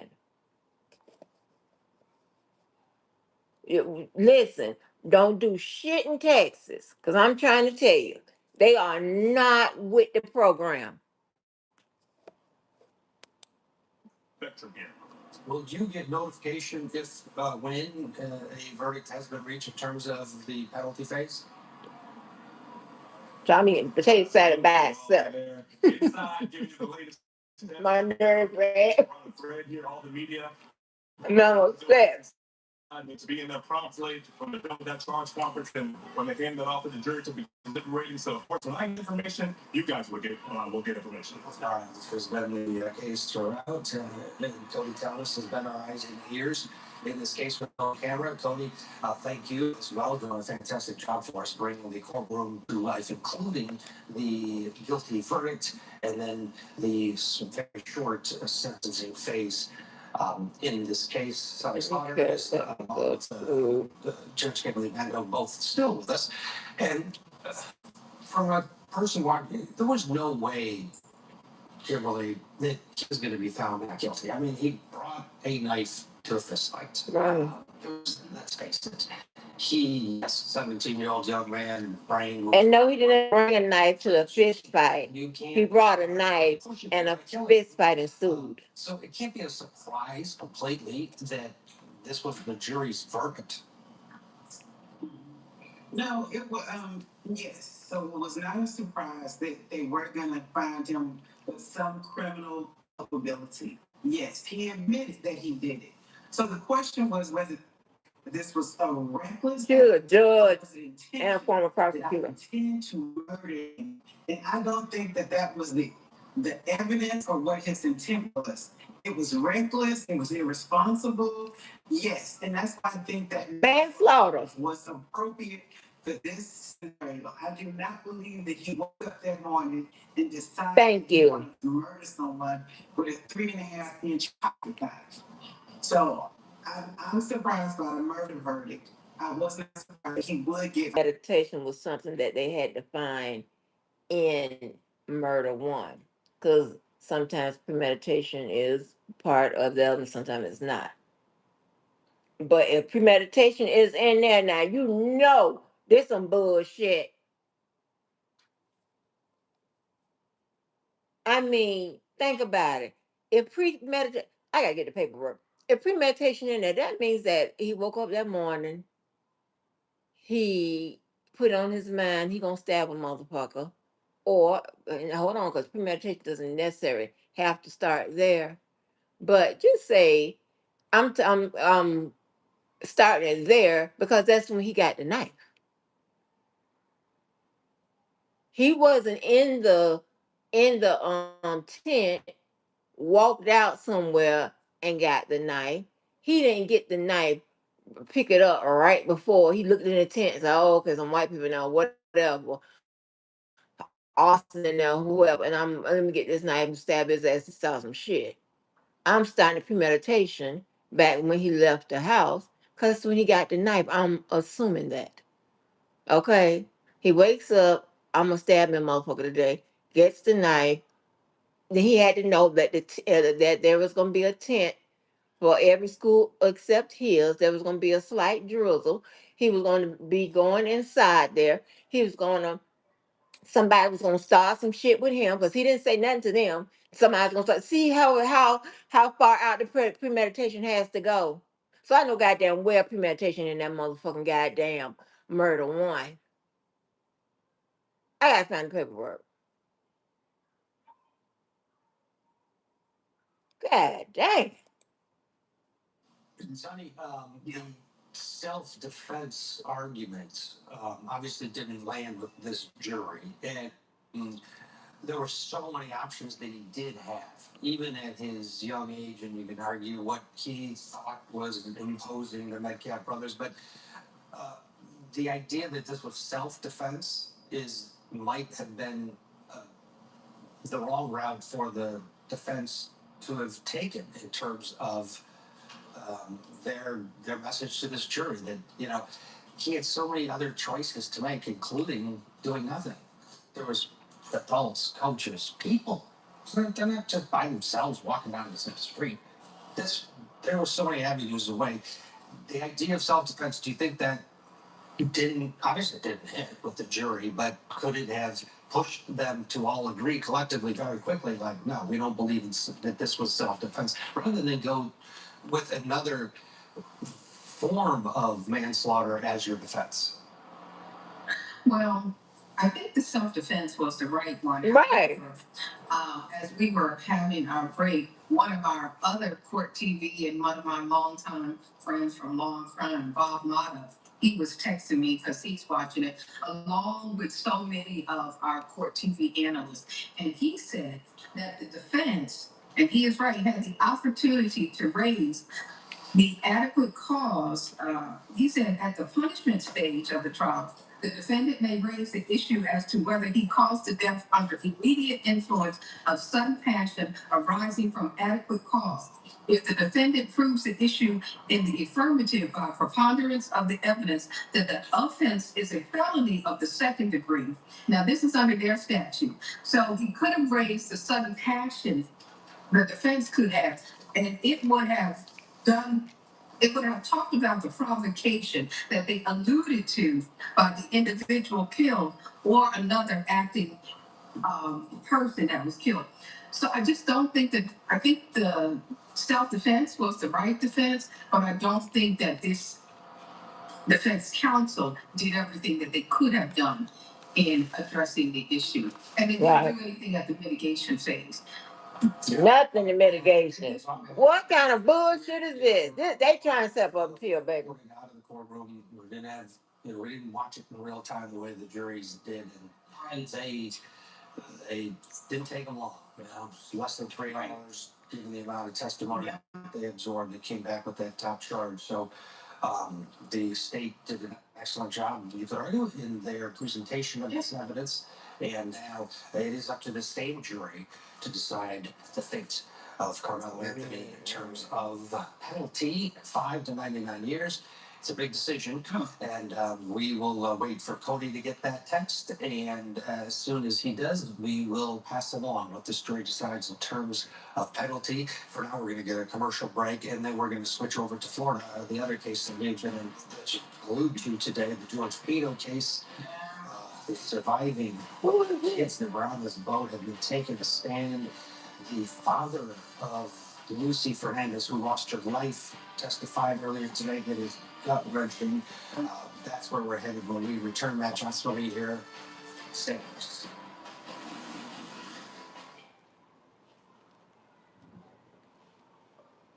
Well, that person, whoever takes with the provocation, that sounds geek, son. Although I like the self defense, provocation, provocation probably would have played more into a manslaughter. If a manslaughter,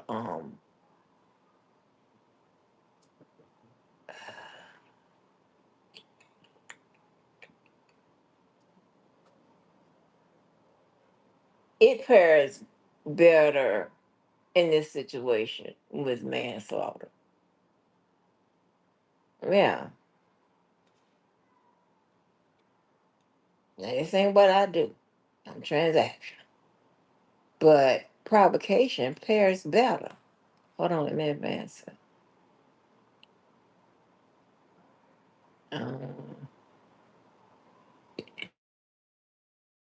excuse me.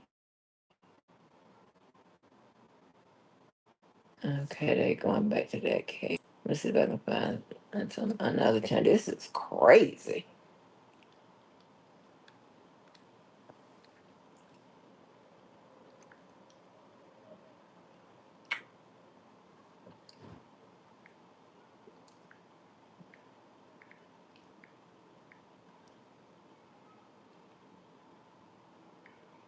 Find another channel. I'm sick.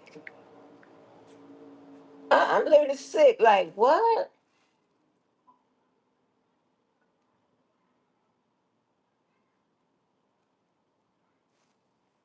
Yeah. Provocation is affirmative as well. So, hmm.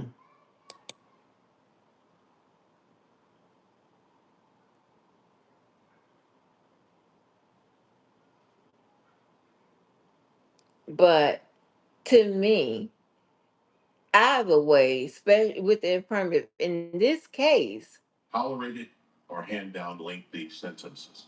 So the pressure is mounting on this jury for a long sentence, 40 years or more. oh, 40 years or more is where I think Bill Bursch wants this jury to start considering. The floor is 40 years.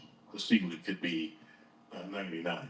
That's what he wants them to consider. So we'll see what this jury does when they do retire. But these are the passionate pleas in punishment that Attorney Russell Wilson was talking with us about earlier. Oftentimes, he said more difficult at this moment, more intense at this moment, and more challenging for jurors at this moment than to return the guilty verdict. So once they begin oh my God. deliberations, that have not happened yet. They're beginning their deliberations right now, actually. Right down the 40. Welcome to the 5. They retired to start I need deliberating. paperwork.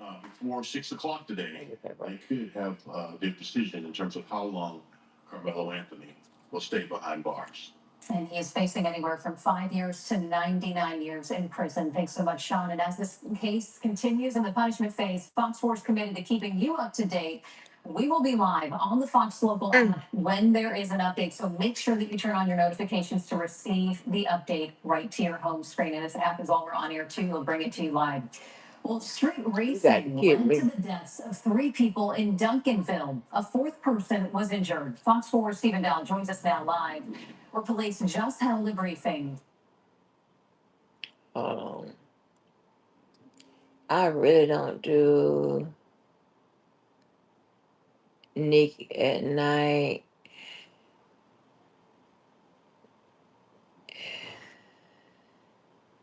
It's like I just didn't like her voice. And that sounds crazy, but it is what it is. Now, but I see that I haven't seen her in a minute. I see that she is on the ground. Let me see what she's talking about.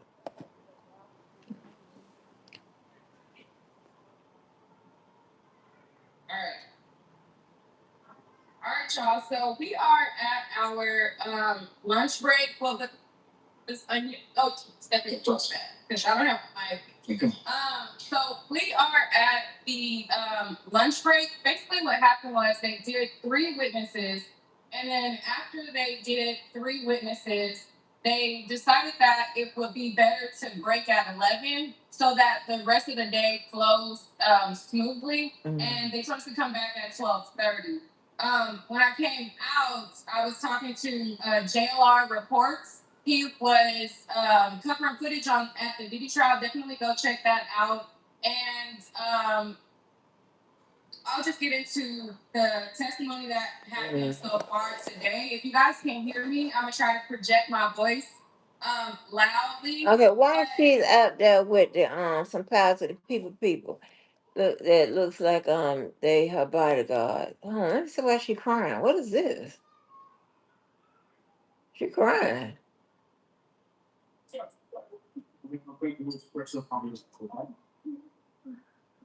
What happened?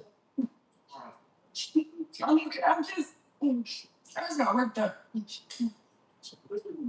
All right. What happened?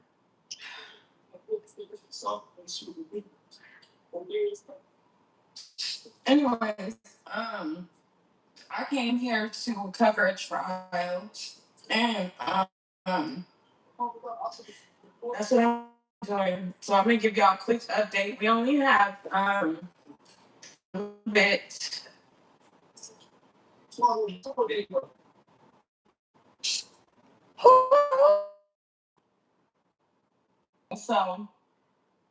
So far there has been 3 witnesses. What's wrong? The first one was This too much for me. I'm sorry, y'all. It's too much. I'm surrounded by Black Panthers right now, so they're protecting me. Witness was Come back, babe. Just come back. who goes to Centennial. What's going on? I'm sorry. I'm gonna come back. Oh my God.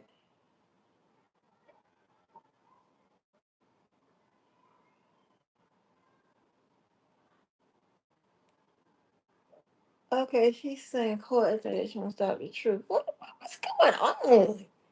I ain't been this side of the world in a minute. All right, all right, all right. Hey, what's up? It's your girl Neek, and you're tuned in to Neek at Night. And we are going to be talking about today's events. I know there was a lot of people concerned, and I have a lot to say, like a lot of things to say. And normally, when I'm addressing my audience about things that I've experienced, I just go off the cuff and I just go into stuff off the top of my head and go from there. However, what happened today Hey, Purple was Purple. so serious that I needed to consult and have a Isha. proper statement prepared to talk to you guys about. Yeah, I'm going back. Taking this situation extremely seriously, and I want to make some things clear that have been going on inside that courtroom that has drawn a huge concern to every Black person's safety out there that is being totally disregarded. And it's a lot. So Wow. I have a statement that I will be reading. I've never done something like this other than like I put someone on notice. Well, we're past 12 a.m., so I guess technically the other day, but it still feels like yesterday because whatever.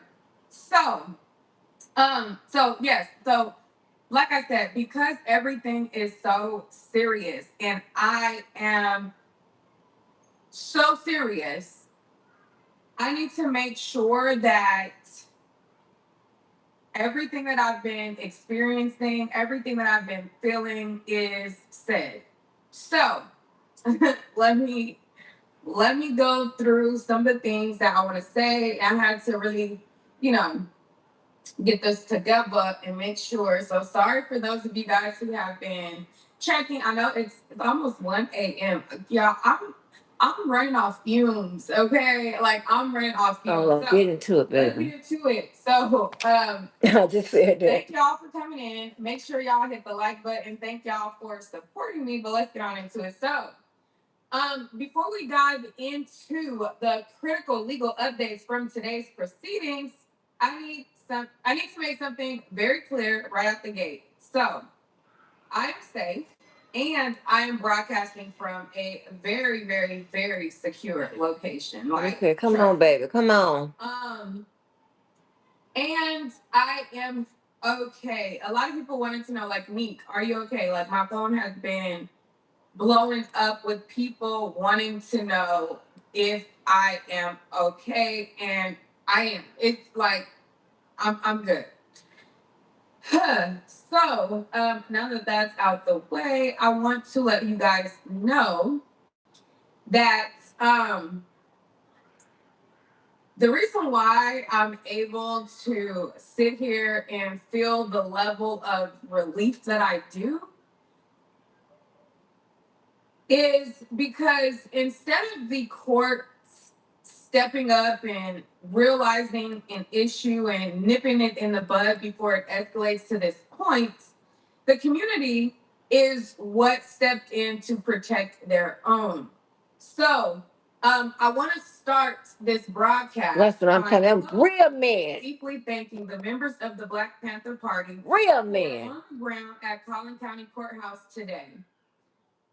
What happened to me today was another deliberate attack of intimidation, another attack to try to knock me off of my pivot of covering this case, while the true perpetrator hid under the protection of the sheriffs at the Collin County Courthouse. There's been no proof of any threats to this individual. Nobody has done any, like Baby, we need the Anyways, information. let me What read happened? What statement happened? because What happened? child. What So, happened? after leaving the courthouse and walking into the parking lot, I was in the middle of speaking to YouTuber JLR Reacts when I noticed a group of men moving in right behind him.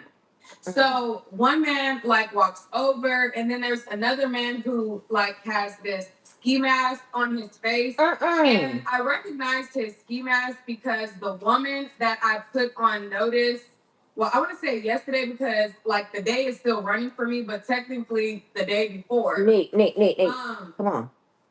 The woman that I put on notice, she had been posting this guy on her page, and I remember seeing his picture because the man who was filming me getting into my car, and then when they parked next to my car, he had posted photos of this man as well. So I was like, okay, that's what this is. So, so he walks over, this guy that's plastered all over that guy's page and her page, and starts, looking me up and down. And then another guy comes in and they start looking me up and down. And so all of this is while I'm talking to JLR Reacts, and he's trying to ask me like what's going on in the courtroom and stuff. And I was just telling him, like what was going on with the courtroom, plus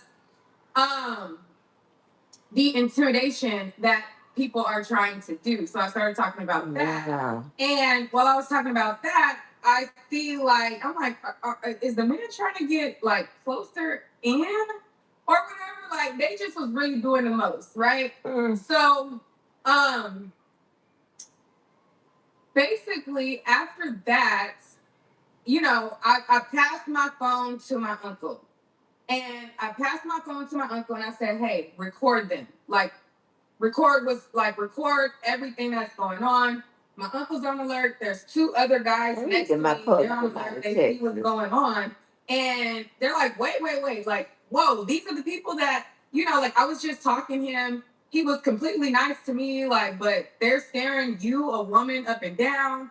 And I'm like, yeah, like, they ain't say nothing to y'all, but they coming to try to like flex their muscle to a woman, you know? Like, the woman who's at the center of it, she needs to send in men instead of her, like, you know what I mean? Like, she's a woman, I'm a woman. She sends in men like goons to try to intimidate me, so that she can do this grift of, oh, I'm threatened, my life is in danger. But she's the one sending in like goons that she posted on her page and stuff like that. And the court, anyways, so let me get back. So so that's what was going on. So I said, these grown men were like aggressively like looking at me in a hostile manner. And but like they had no hostility towards the men that were so as I was like noticing this, I was just realizing like the situation for what it was. Like everything that we have been going through at this courthouse day in and day out, the fact that she is able to target people and play victim when the proof that she's targeting people is on her page was just through the roof. Plus, the sheriffs that are backing this whole thing up, like just crazy. So as I'm just like witnessing all of this, I decided to go to my car for safety. My uncle's car rather, for safety. And get my bag and, you know, sit there. As I'm sitting there, the two men that was also like guarding around me alerted the Black Panther Party and they came and surrounded the car. They were like basically asking me like what I did, and they wanted me to go and continue my work. Like, don't let this stop your work. They were like, no, like we got you, you're good. And so I kind of had like a sigh of relief at that point, and I said, you know what? Okay, like they're surrounding the car.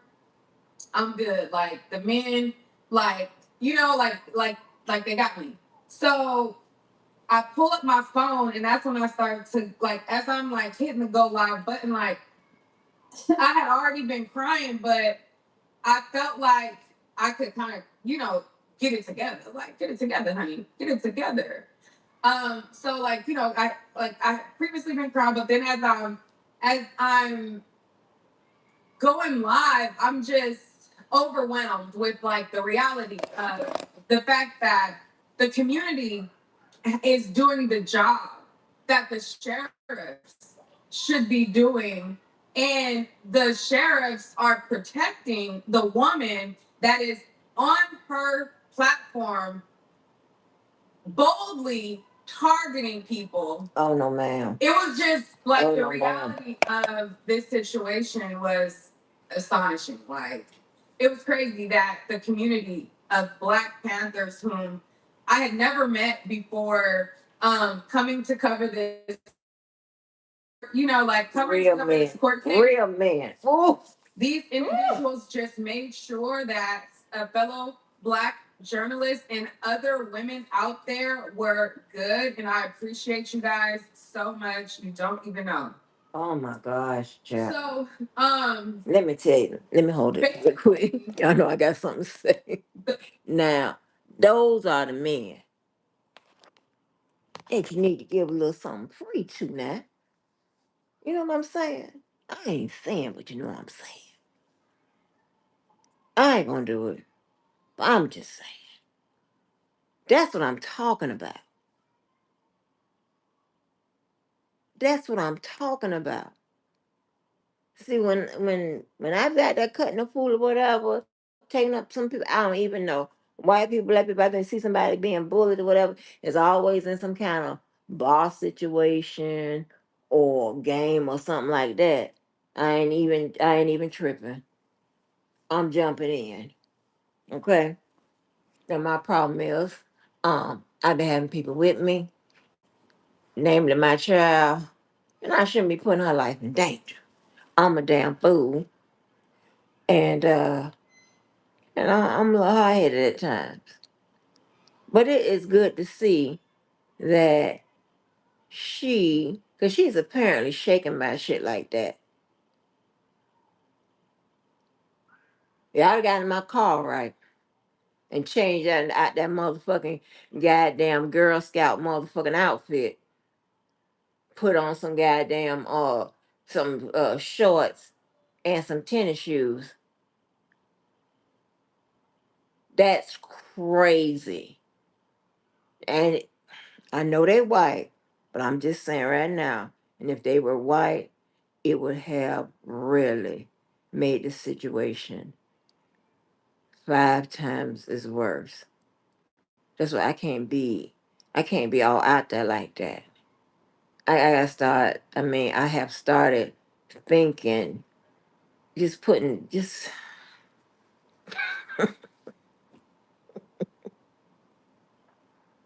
I have to stay protected. Ramon called 'em security. People call them different names. Call it whatever the hell you want to call it. This is what I need to call. I need to get my cousin the hell away out of Texas. Ain't nobody. I didn't send him. They thought he was, they'll give him something to do. Go down there and set up. And then for whenever we get to that part, then they'll be here. But he's somewhere in downtown Houston. I didn't think he was going to, I didn't think he should have been one that was sent down there because already, I don't know if y'all heard me, he's texting my daughter for assistance. And when they do that, all they mean is tell your mama. They really ain't asking her to do it because she don't know no. I mean, she know a few people who she knows him or whatever. And but this is a terrible place to stay. To stay. You understand what I'm saying? The only person I wouldn't allow a dog to stay there. Besides Nisimo, she can stay her ass right there. Other than that, they need to vacate. They literally dragging people on chains in the back of trucks and shit. Like that's crazy. This is crazy. Who the hell is intimidating this girl because she's covering the story?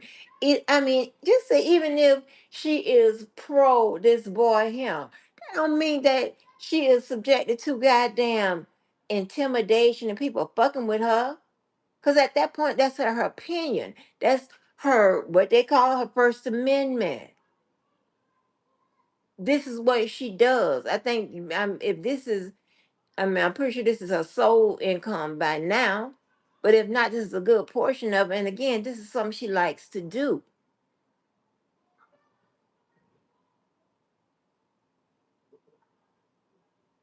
And I can't stand the motherfuckers that want to start that shit, but then a rope run up under the motherfucking sheriff and shit like that. I don't like all kind of shit like that. That's crazy. That's how you got to, always keep your connect. So this is crazy right here. This is crazy. That girl was visibly shaken. So they tell me she ain't built for that kind of shit. People fucking with her and stuff like that. So what's the chances of her, the one that's fucking with people? I know she ain't selling no wolf tickets on the net. I ain't heard nothing about that. I've heard, she had to go, back and forth a little bit, but nothing to the point of somebody got to come in and circle or whatever. But thank God it's some real men out there. I'm talking about men that will protect somebody that they don't even know. Shout out to women like that. Hello, me. Will protect people that they don't even fucking know. That's what I'm talking about. that's when you need to put 2 checks in that box for that person. That's what I told you. People that serve, people that assist this world or whatever, I'm sorry. I believe they should be in front of what all the goodness and whatever this world receives. I believe those people need to be showered with it first. And then everybody else, you get it when you get it, especially the trash. Okay? And I knew it was some power to the people out there, but they are serving the military. As you see, I love the damn military. I love them veterans. I love those people. I love those people going out there kicking in them goddamn doors, trying to save a life. That just tells me a lot. And we got that kindred spirit. So when a motherfucker that don't even have to do all of that and just can't speak the truth, bitch ass nigga. Bitch ass bitch, one of the two. It don't matter to me. You understand what I'm saying? We can't raise no man. Can't do that. Hold on. Let me scratch that. We can't raise no male. You know? And if they not humiliated by being a bitch ass nigga, then you sit up there and make them call themselves a bitch ass nigga. Make them call themselves a bitch ass nigga. And that's what it is. Like, what the fuck? These people, whatever part of Texas they're in, they know that they can't motherfucking breathe wrong. So I don't know what a protest is gonna look like there. They must be gonna have to go and somewhere else and protest. Join some, protest already in goddamn motion, because them people right there ain't number 12. They say like 12 of them cops out there.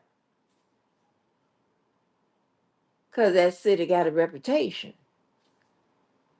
This is some fucking bullshit. I don't know if Neek lives in Texas or not, but I know this is some fucking bullshit.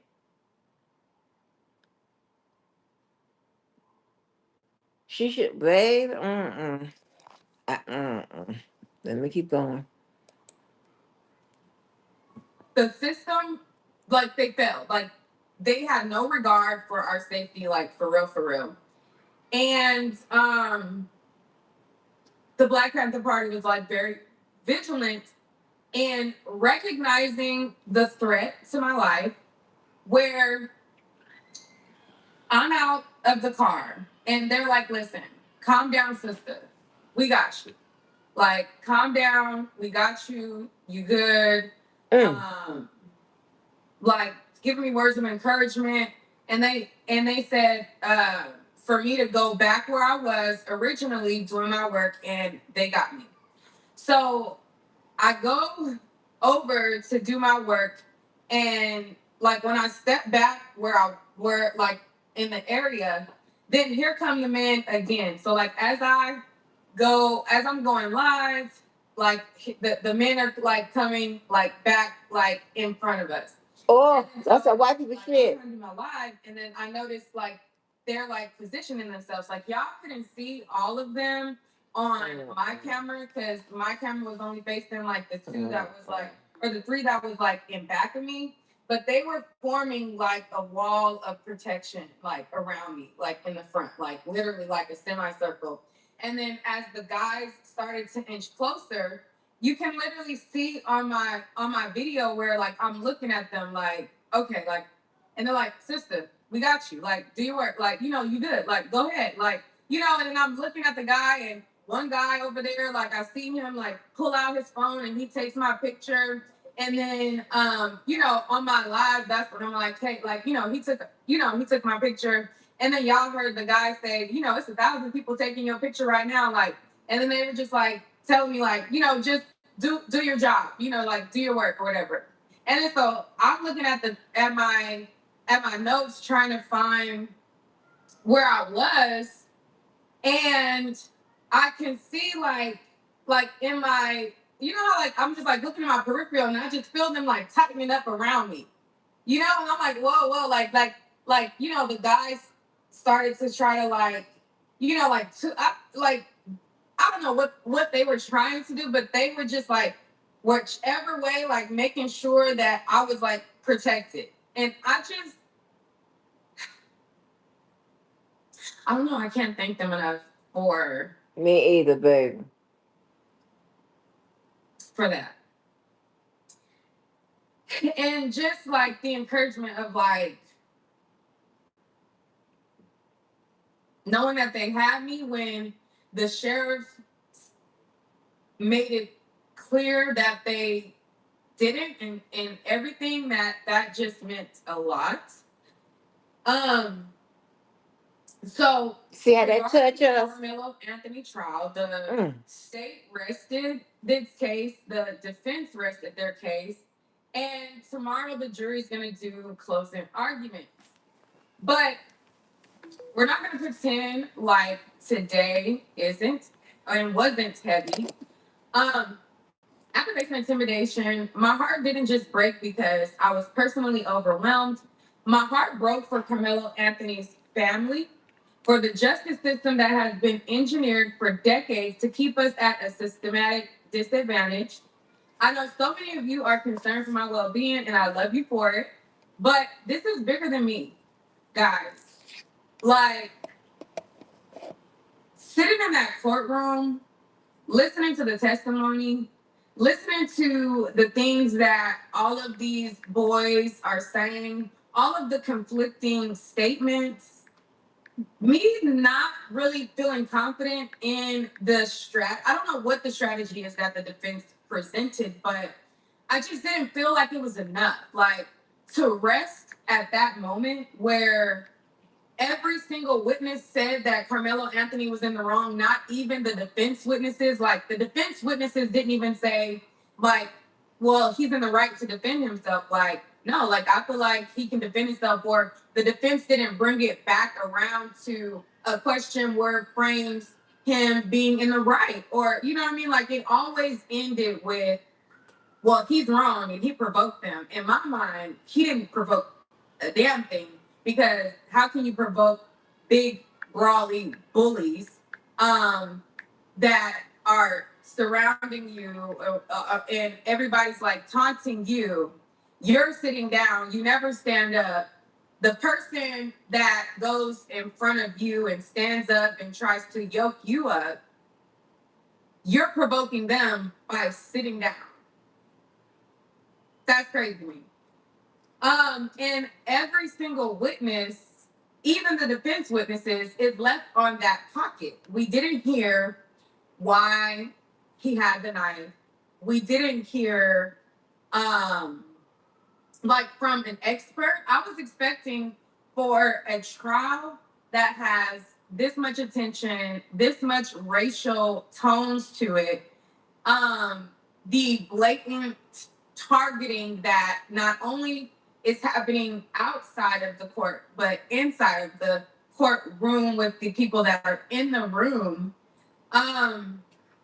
And like the culture of bullying and in the essence of all of those things, I'm like, there isn't going to be a legal expert that explains like the psychology of a teenage boy, or there isn't going to be like a legal expert that is familiar with bullying, or some expert that can lend testimony to how a 17-year-old boy may be feeling if 5 boys are taunting them, and how it's not just easy, as because a lot of people feel as though, hey, you're just supposed to just walk away, and just if a kid tells you, you're supposed to like leave and they're just coming at you disrespectfully. You're supposed to take the high road and just go away, but that's not reality, right? Like, and I felt like there was a missed opportunity today with the defense when the witness came up and they were talking about going to this baseball dugout, and the prosecution was like, yeah, so when you went to the dugout, right, like they asked you to leave, the coach asked you to leave, and you left. And the witness was like, yeah, we left. And I'm looking over when they passed to the defense because I'm thinking, like, now ask him, is there a difference from a coach giving you a command to leave and your peer that's a student giving you a command to leave? Go ahead. You know what I mean? Like, all of this that was these tones of like, oh, he didn't listen. He didn't just listen. He didn't just leave. Never did I hear in the testimony that there's a difference between a coach and an authoritative figure telling you to leave and somebody that's your same age that has no ground to tell you a damn thing. Like, you know what I mean? Like, and we didn't get that. And I don't know that the jury, like, I wouldn't trust my life on those jurors. Not to say that they can't get it right, but what's right? I don't even know. Like, I wouldn't trust, like, looking at them, I wouldn't trust my life in their hands. I don't trust this case. I don't trust the system. I don't trust the sheriffs. I don't trust that entire building. Like, everything is sus. Like, everything is sus. I've never witnessed a case where, and a lot of times I'll stay neutral or I won't really get into my opinion much. And then people are like, what do you think? What do you think? And it's like, you know, I've never. Okay, let me read what you say, Aisha. Those were some good men. As I watched her live, I was in disbelief of the other men that was trying to intimidate. Also, it's a live that shows the men that were trying to intimidate her. Oh, I'm gonna have to find that. That's crazy. But listen, now I know we all can't be saying the same thing. I know that mine is coming from a different place, but you know, and I don't, well, y'all don't know. But though, you know, you have some people that says I'm always on the prosecution side, whatever, and they just ignorant. They just don't know about the law. Hell, they don't even know probably where they are half of the times every day. You know what I'm saying? You know, you don't know what I know. So stop passing judgments on something I know and you know nothing of. You making it up or you copying me and you still don't know what the hell you're talking about. You understand what I'm saying? I don't like those type people. That's why I say I don't give a damn if you say I said something wrong. You can correct me. But make sure you have something to support what you're saying. Because I'm gonna have something to support what I'm saying. And I would do that. And even if I go somewhere and if I'm, you know, want to say, oh, I believe you're telling, you know, you're not correct. I don't give a damn what the subject is. I'm going to show them why I believe that. And that's going to come in the form of a piece of goddamn evidence. That's just crazy to me. If you don't know by now, you know you can't believe nothing these people say about anything. And especially when they aren't experts with the information that they're putting out, or they don't even know about what they're putting out. But listen, now you know damn well I don't really come out against attorneys because I know what what our bar is, right? What our standards are. While you may think that, we should supposed to be in there acting like Brian Steele and all of that. That is not the bar that the Supreme Court has established for attorneys. Understand this, right? Majority of, not majority,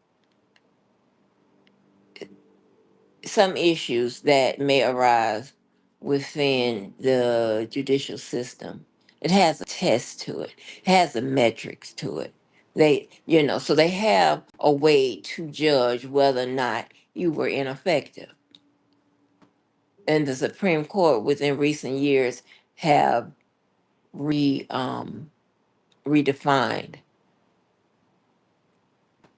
what they consider an attorney as being ineffective when it comes to a client. Now, I see what she's seeing, but I'm seeing it from a legal perspective, not an emotional perspective. Like, I feel this wrong, I feel it. No, no, no.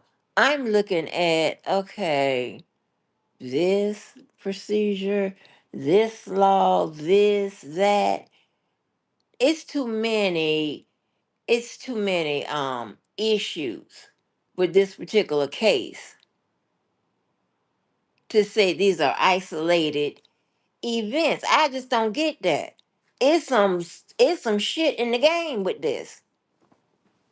Now, only thing if the defense is performing that badly, it has to be to set it up for an acquittal. They had already knew the writing was on the wall because they are the only ones that have the case files.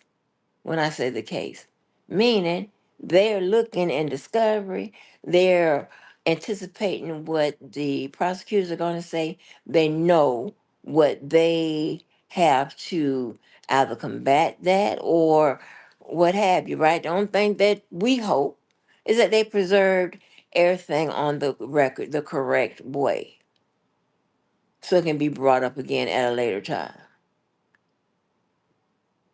So I'm hoping that they were trying to set him up for an appeal.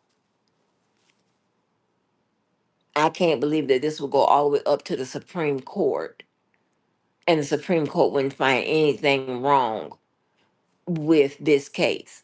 I'm already seeing both constitutional and non constitutional violations. This is ridiculous. And then they intimidating this girl and shit. Like, who is that? Who is this lady she's talking about? Because I go find out I'm channel. so baffled. Like when we got in there and they were like, we waited for 2 hours, so I'm thinking like maybe they're doing a plea deal or maybe, something happened, it's gonna be a mistrial or something. And they're like, the defense rests, the state rests. And I'm like, no legal experts? No, like, like whenever there's a case that deals with gangs, right? They have like a gang expert. Mm-hmm. Where's the bully expert? Or where's the self-defense expert? Or what? I don't know. Like, I don't know. Confused So too. that was confusing to me. They got to be throwing it. So, just like in the situation with me happened before the realization that they had rested, but just the buildup of everything that has been going on behind the scenes.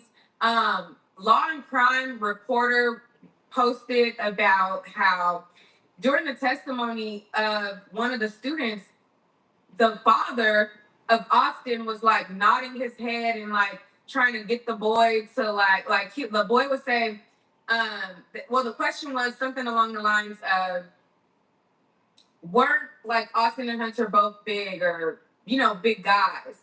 And then Queen Sheba and the Law and Crime guy both noticed the victim's father shaking his head, and then the guy looking and changing his answer. And Oh, wow. Queen Sheba reported about, well, no, actually, when that happened, I didn't see it from my own eyes, right? Like, I try not to like stare at them because some of them make it very clear that they are with the girl that's been targeting us. Like, every single morning when we get there, the officers ask like if we want to go to the bathroom. And I'm like, are they having like their group meet huddles in the bathroom? Because like, you know, some of them always end up like going together and then they're always waiting to her in the line. And today, when we went after the 2 o'clock break, a woman that comes in with the family, it it was her, the mom's boyfriend, and then the mom, right? She was sitting directly in front of me, and then she was looking and she was like, "Oh, did Miss make it in the courtroom?" The woman that I put on notice, she was asking like, "Oh, did she make it in the courtroom?" And I'm just looking at the dynamics of all of this, like not feeling like the case is really given what it's supposed to give, and then looking at how the Carmelo Anthony family is supposed to have a gag order, and looking at how the Metcalfs are supposed to have a gag order, but they're always speaking to the main woman that literally has a lawsuit against Carmelo Anthony's father. It's just crazy. Why? Like, the whole loop of mess is just crazy. And coming there day in and day out, not really getting any sleep, them not really giving a fuck about our safety for real, but giving the actual person who has no proof of these threats, or at least I didn't see any proof, like this type of treatment. And then you can even feel the energy from the officers. Like, it just was a lot. So, it was highly emotional, like highly emotional to say the least. Now, her goons don't just come in the form of men outside. She also has a mob of goons that have been flooding my Facebook as well. All of her supporters flood my Facebook. They, you know, How did they find her? Crazy things. I think it was like the other day, like I got a personal message in my inbox that called me a nigger bitch. No. I've never been called a nigger bitch in my life, but that was interesting. And let me finish going back to my statement because I've deviated from it. So, anyways, so you know, just dealing with everything that was going on, like my heart broke for everything overall. And my thing is, if Carmelo Anthony is guilty, let the system be fair. Like, let the stats be fair. Like, all of this just seems, I don't know, crazy. So, you know, my heart was just broken today, like literally broken, like broken from the weight of everything. Like, not from the girl specifically, because she needs other people, like she needs men to go after women instead of her being a woman standing for herself. She has to like get people to do it, like not her specifically, just the climate of everything, like how it is and how she's able to get away with it, and how it's just a lot. Like, I'm used to like when girls, I have a disagreement with a girl, like it's me versus her. Like, I'm not used to people who can't like carry out their own problems. They need to orchestrate, fabricate, and target you and try to like get other people to target you. Like, this is like a new arena, right? Like, anytime I've had you come here. That's what they do here. or another influencer, it's always like me and them. Well, come over here, honey. Especially if it's a woman, right? Like, I'm a woman, and if they're a woman, like, you know, like we can have dialogue, but this situation is different. And it's like, I'm not up against just me and a woman. I'm up against a woman versus a campaign that started well before I ever got here. Wow. So, all of that today was just crazy. So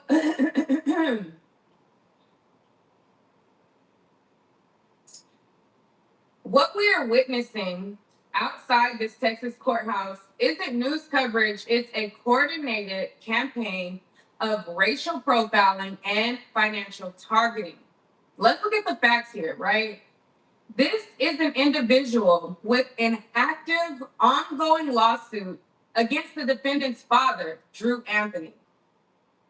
This woman that's now targeting me, announced back in, I want to say January, that she was suing Carmelo Anthony's father, right? Mhm. A woman that's suing his father is allowed to come in the court, confer with the victim's family, and put out a targeted attack on anybody covering the case.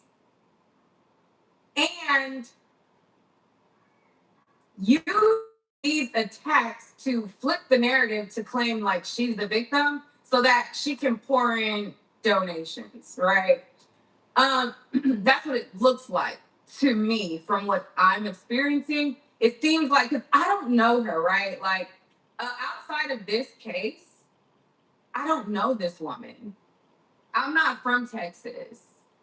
I didn't cover Carmelo Anthony's story before I decided to start coming to cover the trial in person.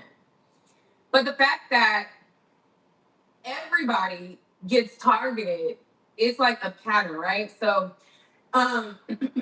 Wow. so like, I believe that her presence is a major conflict of interest.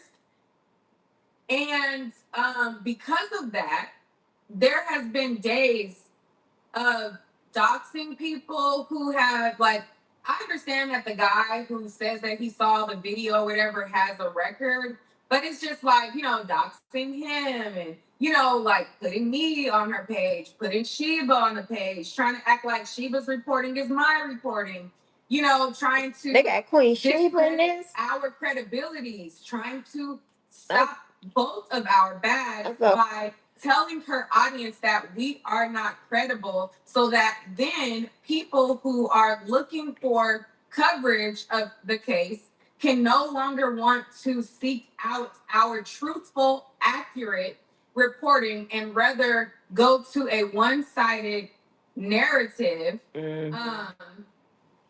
for a campaign, So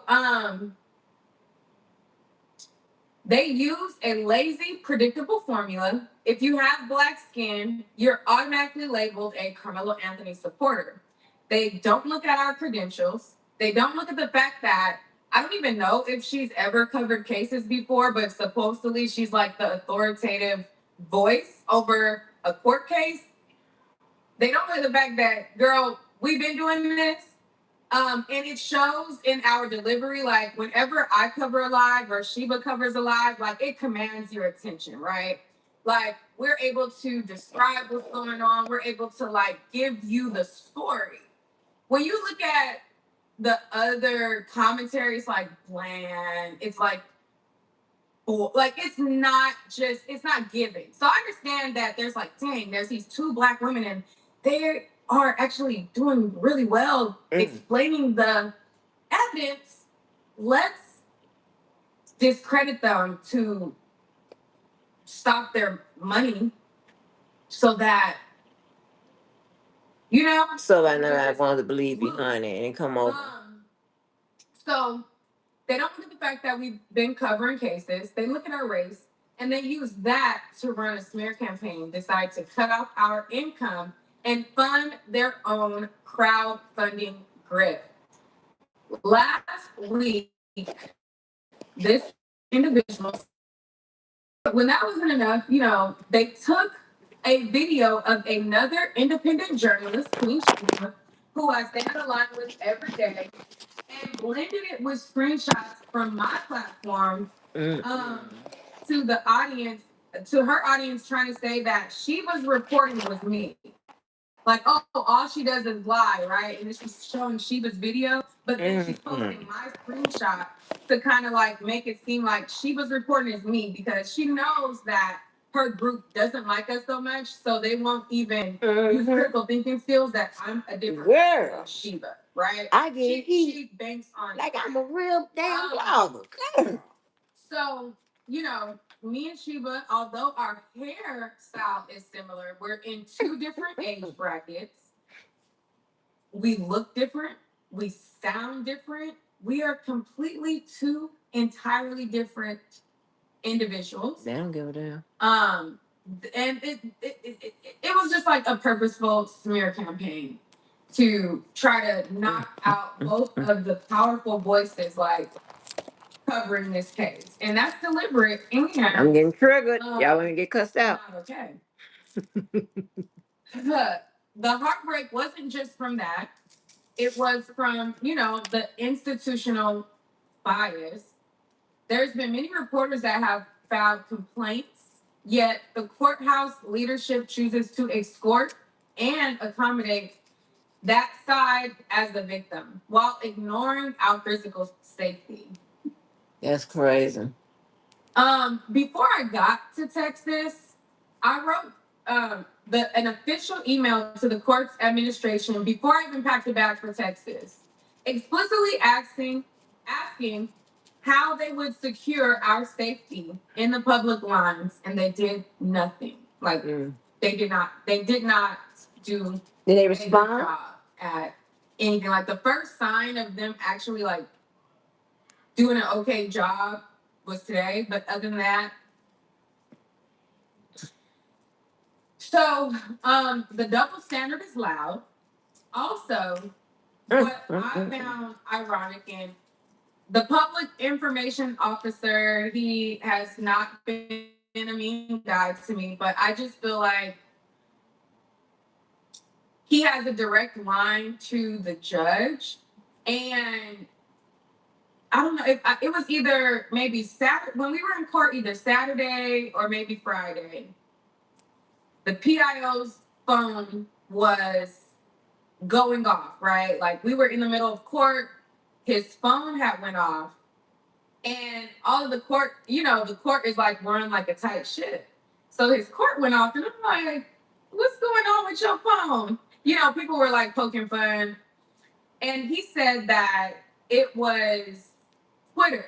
Like, oh, dang, you know, I had went on Twitter, and he had gone on Twitter because he was trying to see what people were saying about the case. And I found that interesting because the individual that's targeting everybody in the courtroom, all of their behavior is on Twitter, right? But they're able to like do that and still like access the court, and they're able to be connected to the Metcalf family and be in an active lawsuit against the defendant's father. Like, if that's not a big conflict of interest, I don't know what is. But the fact that it's this not, individual was unless able to do this, they are directly connected to the seeking out goons case, while the our instant safety case. is not being taken serious, Mhm. while this whole entire thing just feels icky. Like I just don't feel good about this, like at all.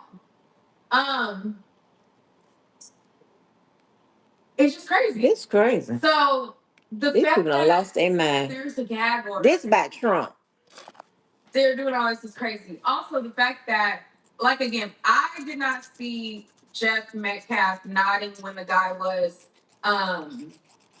on the stand, but I remember that day like it was yesterday, right? So we were in the court, and the guy was testifying about whether or not Hunter and Austin were the same size. I think they asked like, well, the like they're the same size, right? And according to Sheba and the guy from Law and Crime, he was kind of like shaking his head while the guy was talking, and then he was like changing hands, like, oh no, they're not the same size. Like, no, Hunter's smaller, and you know, like that. I remember when we were leaving the court, I had talked to Sheba, and she told me, she was like, the dad was just coaching the witness or whatever. And I was like, what? For real? And so we walked over and never mind. Anyways, it was noted, but I didn't see nothing done about it. Okay, that was crazy. And then later, I seen that it was They have to reported on catch Law and him. Crime. Now Sheba and the guy from Law and Crime, they never talk. Like they don't know each other. So the fact that Sheba told me it right after walking out of the courtroom that day, and then later the Law and Crime guy reported it on like that fact, and nothing was done about it. I was like, that's crazy. Anyways, so outside of that, oh, and actually, let me show you guys the clip. And somebody said, doesn't that contrast the evidence? I don't know what his purpose was and why it was and what it was. You know what I mean? I just know that that's what they reported to have happened. Let me catch it. pull it back. They have to Okay. catch and have to be asked about it. Hold on. Or they don't have to catch it, and if they asked about it and say I don't yes know or the no. timestamp of when Sheba says it. If you guys have the timestamp from when she says it, we can watch hers too. But this one I got the timestamp. We're talking about Austin. He's Austin from was TMZ. 6'1", 213, according to the medical examiner. And his brother Hunter, his attorney, was throwing out. Obviously asking questions I haven't done, witness preparation with. But anyway, they start talking. They're walking through the events. It takes them about 20 to 30 minutes to walk through the lead ups to everything and what this kid saw. And we heard this for the first time today. He said, Carmelo, the whole thing with the hand in the bag and touch me and see what happens. He said that Austin Metcalf tapped Carmelo on the shoulder, like as as an annoyance, like, oh yeah, touch me and see what happens. And then he said something that we haven't heard yet. He said, Carmelo said, okay, well, hit me and see what happens, or punch me and see what happens. Which we haven't heard that testimony from any student so far. So I'm just wondering, why it was just now said here. We've had over 10 of these student witnesses, and it was just said now during this witness. And then, as he was testifying, he was kind of disagreeing with some of the things that the defense attorney was throwing out. Obviously asking questions to kind of fit the narrative of the defense here with the self-defense claim. And one of their, narratives that they're throwing out is that, the Metcalf boys were some big boys, 6'1", 6'2", linebacker, over 200 pounds. And they started talking about the size comparison thing again, starting to go down that rabbit hole. And they were talking about Austin. Austin was 6'1", 213, according to the medical examiner. And his brother Hunter, the defense is like, well, Hunter was similar in size, trying to make them out to be, the big bullies and all. That's the narrative they're going down.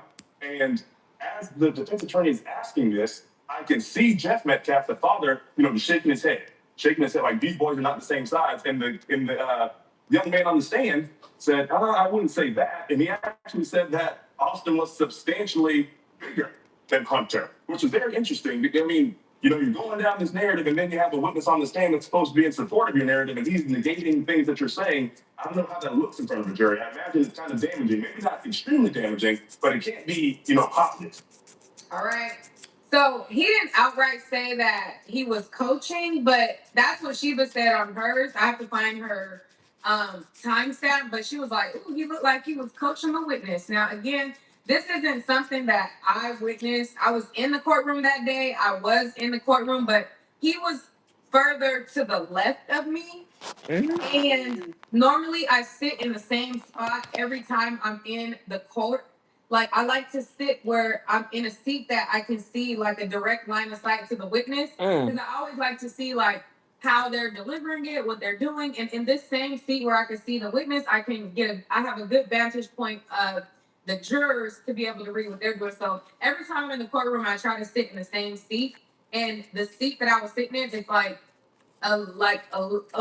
farther away, like from the dad. The guy from Law and Crime, he sits in the back row, and he sits closer to like where the dad would be, like right in front. And I think that day Sheba was like in the front, so she said she kept like when we came out of the court, Sheba was like, I don't know, like something was weird. She was like, I kept seeing the boy look over somewhere. And so I like followed his eyes. Cause at first she said she thought he was looking at the jury, but then she felt like he kind of looked over the jury.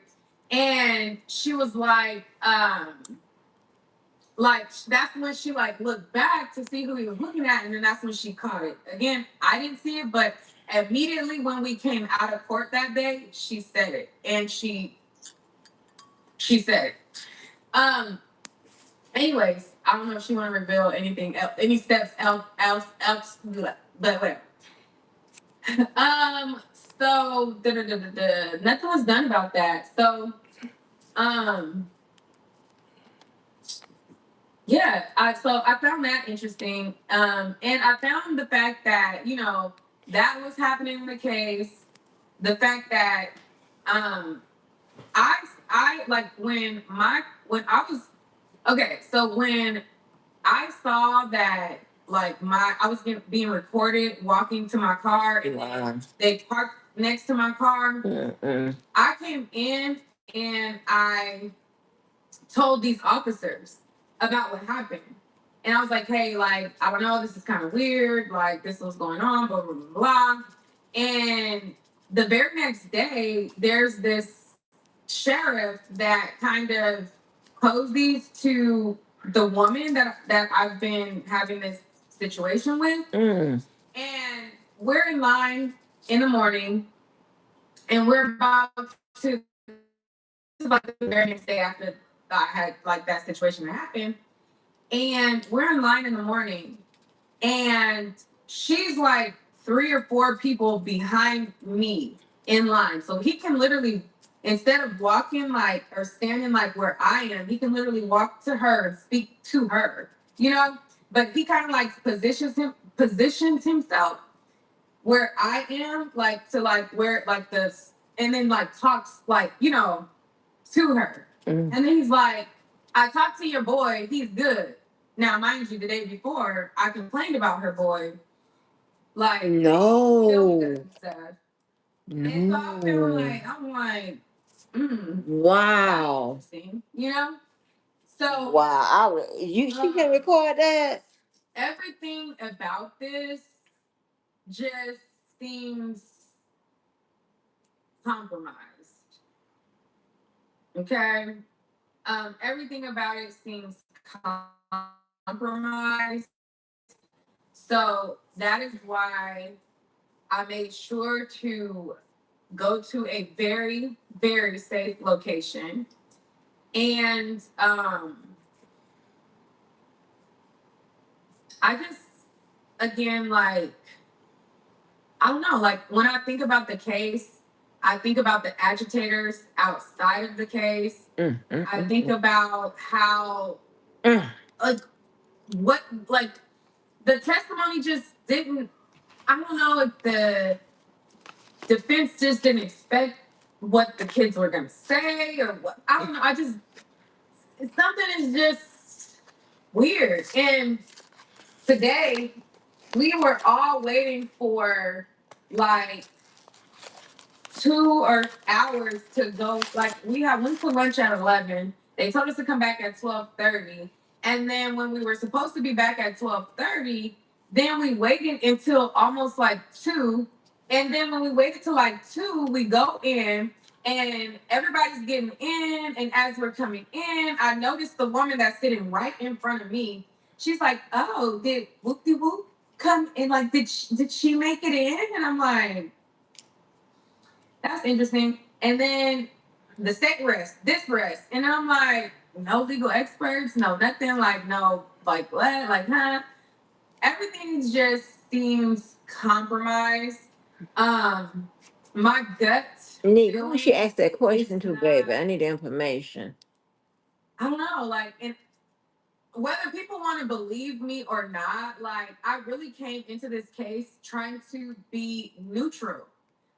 The first day that I did coverage, I told you guys, like, I'm like, oh, you know, the charming, he has likable personality, blah, blah, blah, blah, blah. And, you know, like, I wanted to. You don't have to be neutral, give you guys the facts, and I've done that. But it's good that you are. It's hard to ignore all of the moving parts and how it's allowed to be happening the way that it's happening. Like, it's just like, what? And so when they decided to say, like, you know, everything rests, like the case rests, and then we're excused,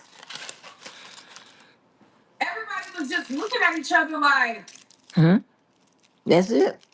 wait, what? Because That's what I said. the defense witnesses, like, did they even help him? All of them said that he was in the wrong. None of them got like a question. You know what I mean? Like, none of them got a question to be like, They tried to throw this case. do you think that this is self-defense? They Or tried to throw this case. like every time, like they would punch with the Carmelo provoked, right? He's the agitator, right? You know, and I think that that narrative is bullshit. I don't think that he provoked anything.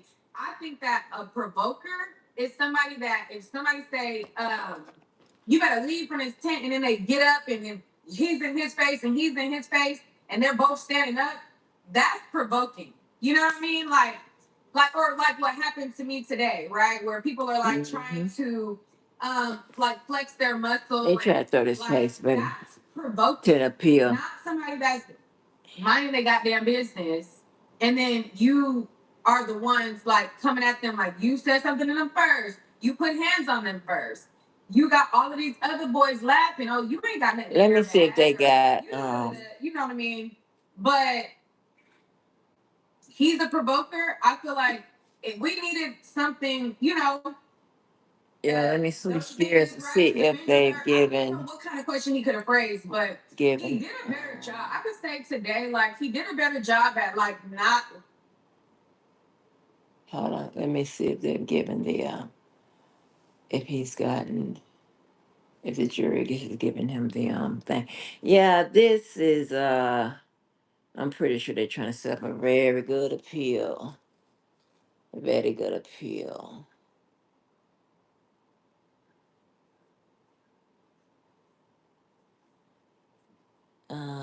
They don't have it yet. Let me see.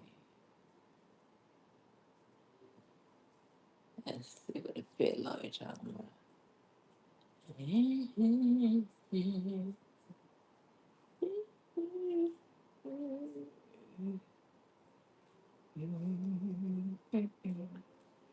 See what she got to say, honey, because this ain't make no goddamn sense.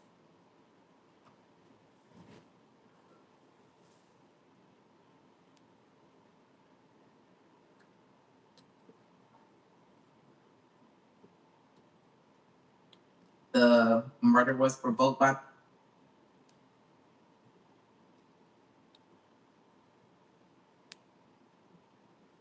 the victim, then they can the sentencing range drops down to 2 to 20.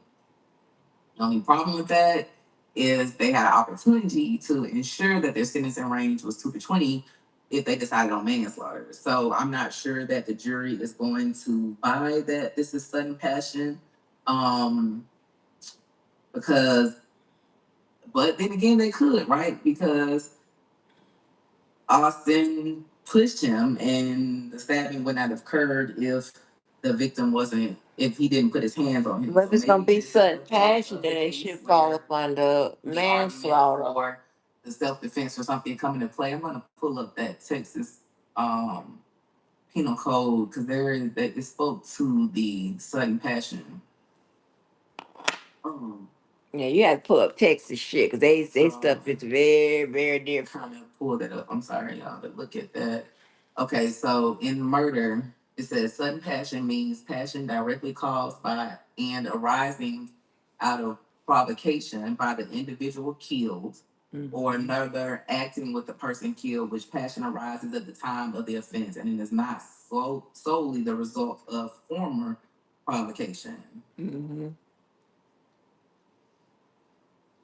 If the jury had found that on the front end, then they could have found for a lesser charge. So I'm not sure if that is going to come to play, but they definitely as a mitigator. And maybe that is where they rest. Maybe they decide they don't want to sentence him to more than 20 years, but I don't know if the sudden passion, because you still come back to what was needed to find a conviction of murder, right? They had to find that he acted with intent. And so if I found that either you intentionally and knowingly killed him or you intentionally acted, what am I trying? Oh, that you intentionally caused serious bodily injury, that by doing an act that could lead to harm and death, then how can I now come back and say, oh, Well, that's murder second yeah, degree. I feel that intent was there, but that you only acted out of sudden passion by provocation of, like, I don't know if they're going to take that into consideration, because I feel like if they were going to take into consideration, it would have already been done. Provocation, So, premeditation, intent, it can start at any different time. passion, but You gotta look I at don't know that they everything. will. However, they cannot consider it, and they can still give him 20 years because the murder range is 5 to 99. So they could do 5 years. They could. Is the sentencing guidelines advisory range between 5 and 99 in Texas? So, it people in Texas have been sentenced to less. I think that cop, remember the cop? And I can't remember the guy's name, but it was like Bijan or something like that. And the cop came into the wrong apartment in Texas and was all like, "Put your hands up and don't do this or whatever." And she ended up killing him. And I think she chose for the judge to sentence her in that case, and I think she only got 10 years. So I mean, it can happen. So it doesn't have to be 99, but yes, 5 to 99. Happily angry lawyer. Shout out. This is my partner in the YSL case, Anthony Sledge. Free Monson. We still waiting. Yeah, Fremont is known. Order to come down from appeals court. That's why I ran across the fit attorney. Any day, like literally, we're checking the docket daily. I mean, he's been checking the docket probably since January, but I kind of really started checking it after the elections in Atlanta. I don't know if that's blowing up our order or not, but so much waiting. So anyway, shout out to I have to use good sources. Happily Angry Lawyer out in California. So shout out, him and I worked together on the Moonsoon YSL case. So just waiting on that appeal to come down, and then we can see what happens next, right? Win it. Hopefully we can work to get him home. So we'll see. We'll see what that says. We'll go back to the testimony on the case here. CBS, somebody else said CBS did a great job. They did. They had live breakdown, and so did JD Mills on Twitter. Nika Knight was in the courtroom as well during the trial. Being harassed by idiots. Sorry, I just want to make sure I have so many tabs pulled up and make sure I get the right one. All right, so the state rests and they called 21. When I saw this on Saturday, first when I saw they were going to trial, had the trial on Saturday, I was like, what?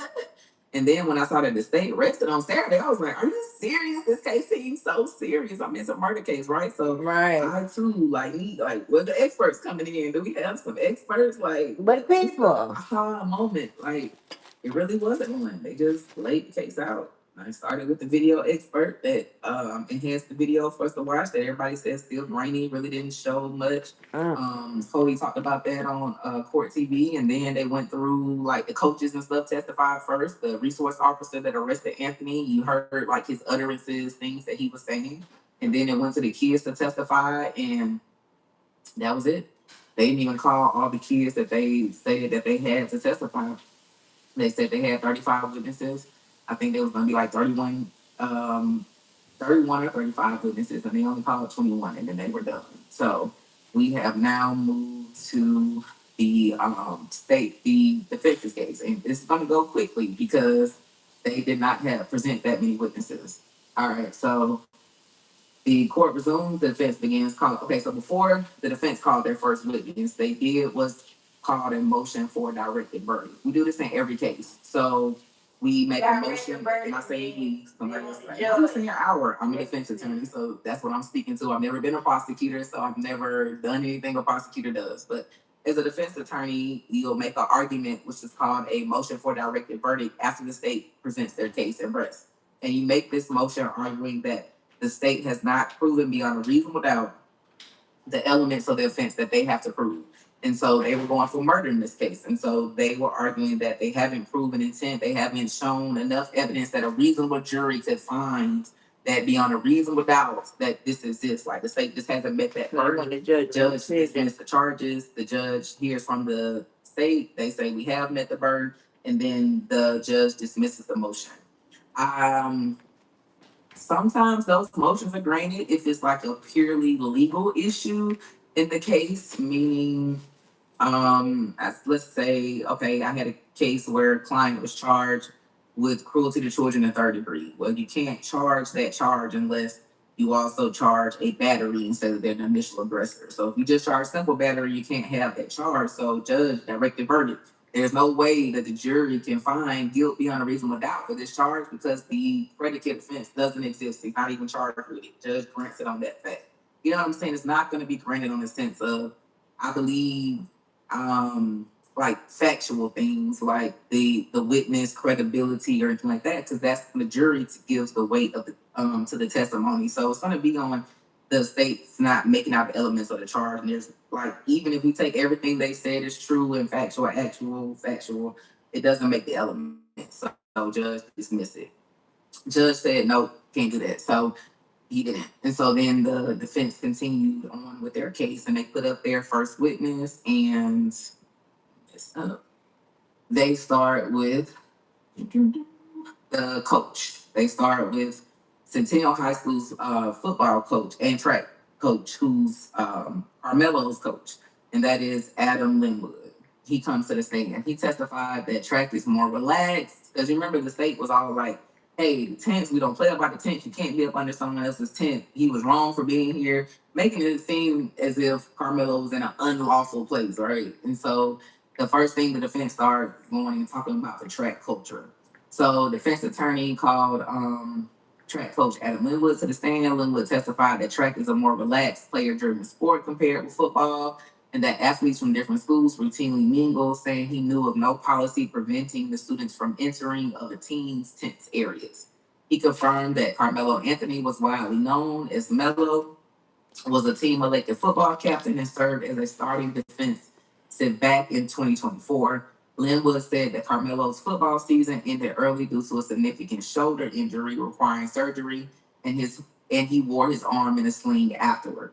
He also confirmed Carmelo participated in track events, including the Lobo Invitational in March, and that on April 2nd, the team's tent was not on the morning bus, even though Carmelo needed to arrive early for his event. So that's what they're saying, like, our tent's on the way, but Carmelo had early events, so that's why he's there. Well, they said the tent was on the way. Prosecutor asked him when Linwood spoke with Carmelo. Linwood said the day of the event. The prosecutor emphasized that weapons are prohibited at track meets and asked whether the coach would approve of an athlete stabbing another athlete, and the coach says no.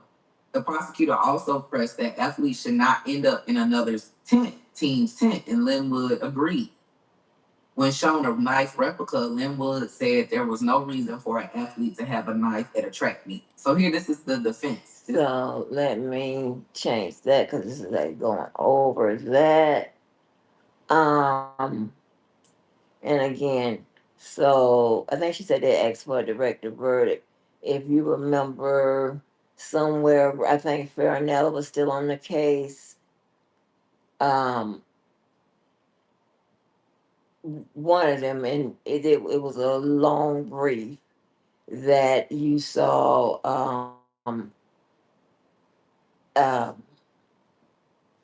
You saw Farinella make this argument about the evidence in Mr. Kelly's case, right?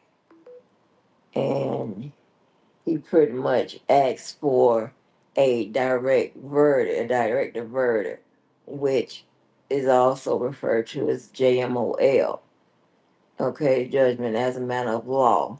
And we went over that extensively. Okay. But they had a whole brief, whatever.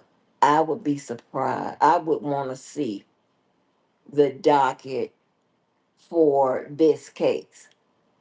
Like, did they even send in anything? Did anybody make a motion at this point? But I don't know what the hell to think. Okay. I don't know what the hell it's saying. Let me click on these people. I don't know who this is, but let's click. They look like they are official. So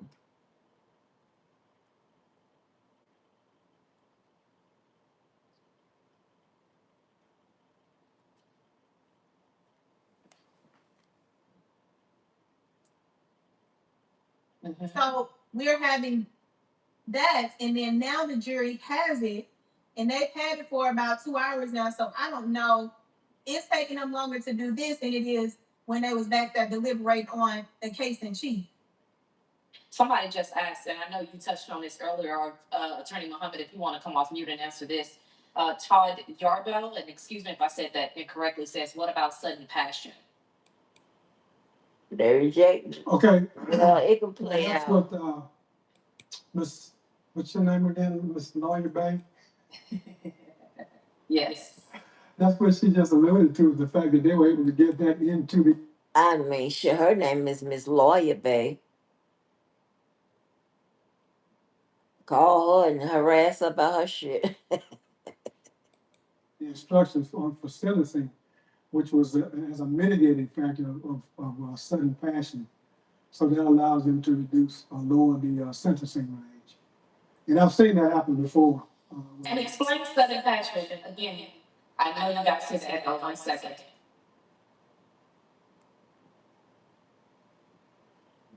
Explain sudden passion for folks who are unfamiliar with what that means, especially as we move into the sentencing phase. Well, it's an emotional state of being, a state of mind, where a person is overcome with emotion or, as they say, sudden passion, and acted out of that passion rather than a specific intent to do something in a calculated manner, just overcome the emotion based on. I remember yesterday, a couple of days ago, told you the different degrees of intent. Now let me ask you this: do you think that the jury, by giving him murder one, is gonna all of a sudden consider passion, provocation, anything like that, which would fall under manslaughter at this point?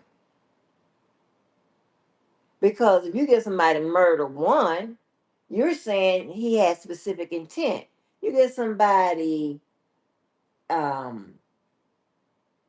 manslaughter or negligence or something like that, you're saying that they didn't have specific intent. They didn't even have general intent. Like, what is going on? I'm confused, baby. Woo! Girl. Circumstances. And different types of emotion. Could be fear, it could be love, it could be any number of types of Right. emotion. Thelma, so they went through the sudden passion phase, and early on when they was deliberating as far as the guilty verdict is concerned, it only took a couple hours, or what was it, right at 2 hours or something like that. Confirm what that number was or how long it took. But also, how long have they been deliberating at this point? So during the guilt innocence phase, when they went to deliberate, I want to say it took about an hour and 30 minutes. Yeah, about an hour and 30 minutes. And of course we had to wait. And I'm like, y'all didn't even go back there and discuss anything. Y'all took a lunch because they had lunch. So that means that y'all deliberated under an hour. So after when they went through that about hour 30 minutes, now we're going directly into sentencing, and the defense, the state didn't put on anything. That lets me know that they knew that you ain't have nothing to put on. You're not going to put on the dirtbag dad, and you're not going to put on the aggressive son, and you're not going to put on the mom, because they all have this inconsistency about themselves. They have this propensity to have this racial undertone. The state, the defense put on I would have put on from I would have had let them hear from Camelo if we didn't allow him to testify in the case in chief. Yeah. I would allow them to hear from him. You know what that means. Let them know how he felt. Because we have the world saying that he was not fearful, even though Black people are predisposed to fear because of what they've done. Well, I told you. We need no, I see I'm getting y'all know I get confused sometimes. They needed to somehow, if he wasn't gonna take the stand in the um, penalty phase, they needed to hear from him and with something. But it appears that their defense relied upon who they put on the stand, and apparently that definitely didn't help. Murder one. Murder one. I am so mad that now I got to go get me something else to eat. So y'all listen to this. I can't stop eating. Oh my gosh. Let them hear from him. But we didn't get that, and that's not my job. That's not my thing. I'm not the attorney. But it went immediately into reading the charge, and they've been out since I want to say 4:30. No, a little bit. No, 4 o'clock. No, no. Hold on. It was after 4:30 because Yeah, you were 4:30. still in Yeah. here at that point. It says 4:47 p.m. was the last update, jury deliberating the punishment. So Yeah. I think you got on here probably a little bit after that time and logged in with us. All right, so I don't want to prolong it. Anything else y'all think folks need to know? And Thelma, I'll start with you. Just overall, like I said, it's a lot of noise out there. Folks are forming their own opinions. They're going to do that anyway. Anything else you think folks just overall need to know? I know I heard you earlier. You mentioned like pray for the family, and is there anything else that people are missing, need to understand, or don't fully understand that you've seen circulating online? Yes, but more than one thing that they should pay attention to is show up to jury selection. Show up and participate in the system, because if they kick you off like they did here, they have an appealable reason, because there is a batch. They did it to 3 teachers, Black women, because they were teachers, had no other reason to exclude them. Participate. Force them to kick you off for a non-legal reason. And let's let them play that game. But don't not show up, because when you don't, that's when they get to play in our face in this system that they built to continue to hold us back. Also, don't engage with these people. Don't engage, because that's they want to draw you off sides. We know what the reality is for us. We know it doesn't matter what we do. We are always seen as a threat, a target, and they're going to pick us up and pick us out first. So we can't give them what they want. We got to show them what they don't see, and how we collaborate and we partner and we show up for each other, and how we build our community to where they can't come in and do what they're doing, which is trying to divide based off an opinion. Carmelo Anthony absolutely deserved to use self-defense to protect his life. He did not show up to be a nuisance like they're like trying to put out. He was invited into that tent by a player who then denied that he knew him, and then now we see all these pictures of them on the stand. We learned that they use this system to drown us out. They did it a new way, the same way Trump doing right now. If we don't show up, they don't get to see us. If we don't ask questions, we will never know. If we don't educate, we stay divided. So now, if it's not a time that we need to become more of a community for each other and show up and share and educate and stop all of this rhetoric. We are fighting too many people for us to fight each other. And we're seeing it in this criminal justice system.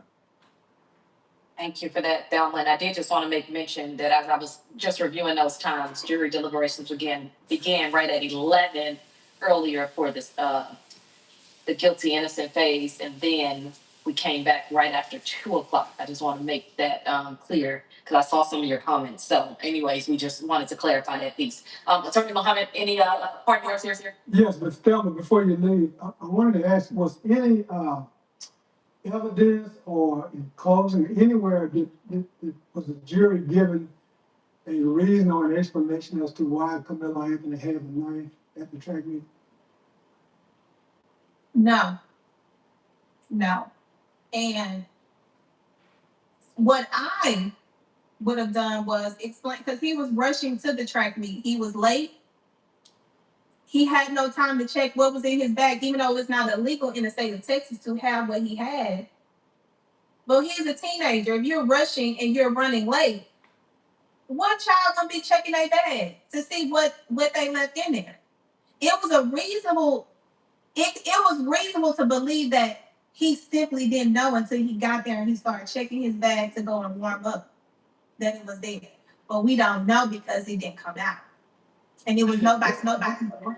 That was something we discussed earlier before you came on about the unanswered question that's on everybody's mind, and especially in jury psychology, you cannot leave unanswered questions. You have to fill those gaps, otherwise they will supply their own information. And I just wondered, have they made any attempt to answer that question? Because I know it's on everybody's mind, it's on the jury's mind. And Okay. Go ahead, Thelma. You're absolutely right. And that's the reason why we say you cannot leave anything on the table. You gotta leave it out on the court because this is their life. They're depending on us to show up as them and represent them to the end of time, to throw it all out there. If we gotta get held in contempt because this judge wanna have these rules that is infringing upon my client's constitutional rights, put me in jail. I can get out. My client can get out when y'all wrongfully convict him. I can go sit down because I know my team gonna pick it up. We got to stop being afraid to show these judges you are employed by the residents of your county. They can fire you if you continue with this bull that you're doing, which is infringing on people's constitutional rights. And it's important to not only pay attention to the presidential elections, but these local elections, these judges, the district attorney, your city council. These are the positions that affect you locally. So when you have an individual like this that is in office that has this checkered past, that shouldn't even be prosecuting, but for this white county and these white people keeping them in power, they're going to continue to recycle each other and do what they are taught to do, which is be prejudice and bias. Okay, Attorney Anderson, Attorney Muhammad, I'm gonna be checking in with y'all, I'm sure, much more, after all of this wraps up, because I'm sure there'll be so much more conversation that we can get to, in due time. So thank you both for joining us, at last minute and hopping on here and sharing your feedback. Especially you, Thelma, just being in the courtroom and being able to step out and give us some of that perspective that none of us have, because we're not inside. We weren't one of the 27 to get chosen to be inside of the courtroom. So I appreciate you just providing that perspective from inside of the courtroom. And again, Attorney Muhammad, with your 40+ years of experience, we appreciate you for being here. Thank you both. Thank you for having me. thank you much. Absolutely.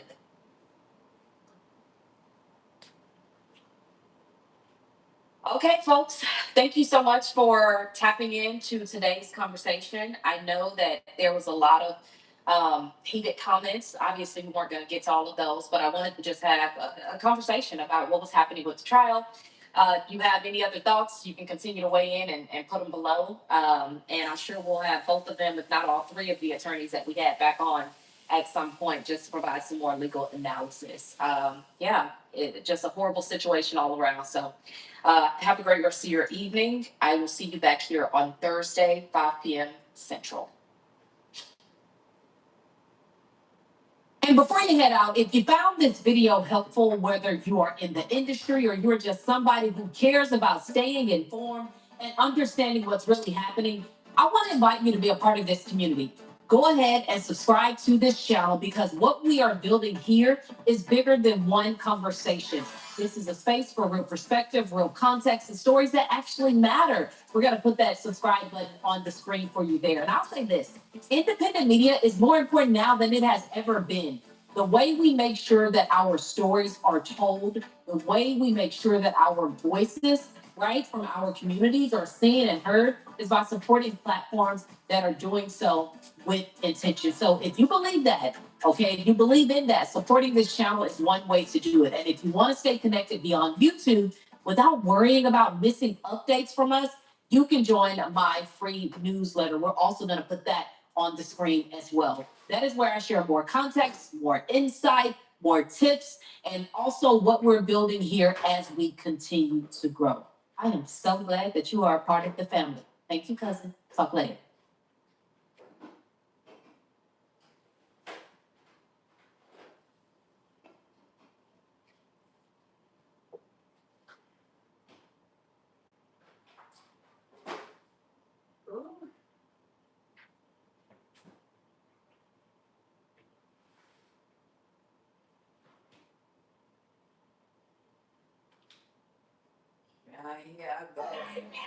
We want justice. Yeah. We want justice. Enough. Yeah. Enough is enough. Enough. Yeah, we in good communities now, child. We have our lawyers, we have our experts who's in charge of the information. Yes.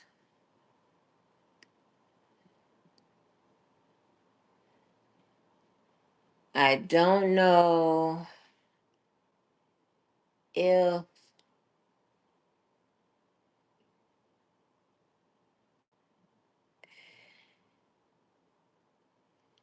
mm, mm, mm, mm, mm, mm, mm.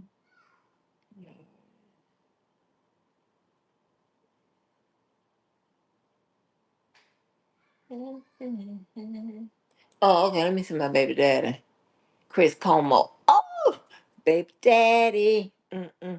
But you know, I love me some Chris Como, baby. Breaking news. The Carmelo Anthony verdict is in, and he has been found guilty in under 3 hours. Now, it is a very simple fact pattern. And the damning fact is not simply that Carmelo Anthony told officers right away that he did it, that there was nothing alleged about it, and he said it was self-defense right away, but it was a head-on plunged knife into the chest of the victim, another teenager. You know the fact pattern. Carmelo Anthony, young black kid at a track meet. Some white kids tell him to get out of the tent that was there for the rain, but it was only for their team and not his team. And he says something to one, and one says something back, and there's someone else there, and a knife comes out, and Carmelo Anthony plunges it into the chest of another teen, and he dies. Is it self-defense? The jury was all white. The prosecutors say this is a race-neutral crime. This is a very fraught situation that now is going to have these obvious indications of bias. Why did it have to be all white? Why couldn't it have black jurors? What does race neutral mean? What did it mean in this context? Is this justice? Does 3 hours mean that it was just a simple pattern and he had acknowledged it and it couldn't be seen any other way if a black jury had been involved? They also often find black defendants guilty. Would black people on the jury have made a difference? Should there have been black people on the jury anyway? This has been covered constitutionally. Do you have to have mixed race to reflect the race of the defendant and anybody else? No. No. No. That is not a constitutional Right. protection of equal protection or due process. If you're black, you don't have to have black jurors. If you're white, you don't. So when you've heard, I know I heard Levi, I don't know if JoJo joined in, but I know I heard Levi said that you're not supposed to be a jury of your peers and indicating it should be black people. That is not the truth. It's not what that means. Don't have to have white jurors. However, there can be issues based on bias. Is this one of those cases? Breaking news: the Carmelo Anthony verdict is. And just repeating itself. So now they keep centering on the fact that he said it's not alleged, I did it. Okay? Keep in mind, I have said that several times. I know other people have said that. So, like, don't waste your time. I did it. Okay? You ain't got to go blaming nobody else. I'm not running. I'm not doing. I did it. Okay?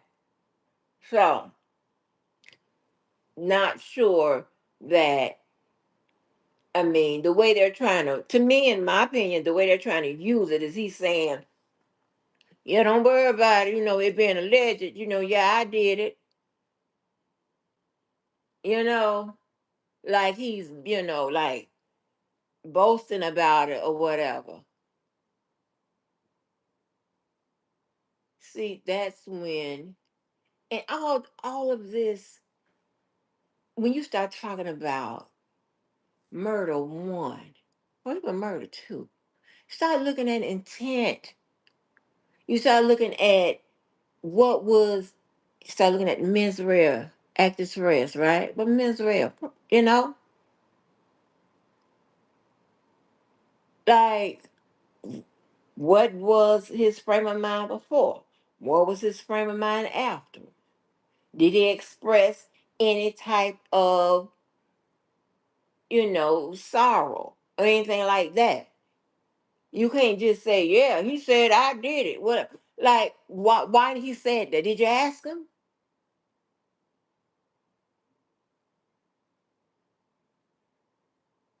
Now, we're supposed to have a story. I like to say a complete story that we marching there with. Asking him, well, why did you say that? What you understand what I'm saying? Because listen, that falls definitely in the line of games that we supposed to play with these people to elicit the facts and the information. The one where we played, man, I got you, I understand. It was an accident or what have you, you know. But you're supposed to question if you're doing it right, and you want to make sure the prosecution has enough, question everything that's said, question all the actions that's made, question it. It does nothing for it to be recorded and you writing it down. Therefore, it leaves no questions unanswered.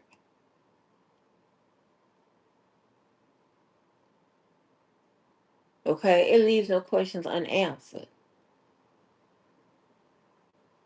Also, you're also getting, if you're a prosecutor, you're also getting his statement down, right?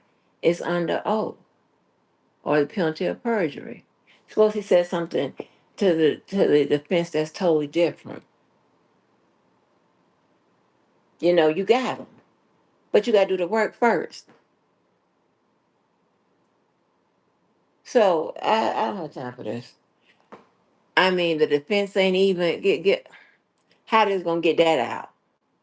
They're either gonna have somebody with the first hand information, to get up there and talk about him before and after that statement, or he's gonna have to take the stand. But I ain't got time for this. I ain't got time for this. Anyway, now so let me go. Hopefully that'll be my final coverage unless they come back. I don't think they're gonna come back tonight with with a sentencing, right? Well, but this is sad. All right, I'll holler.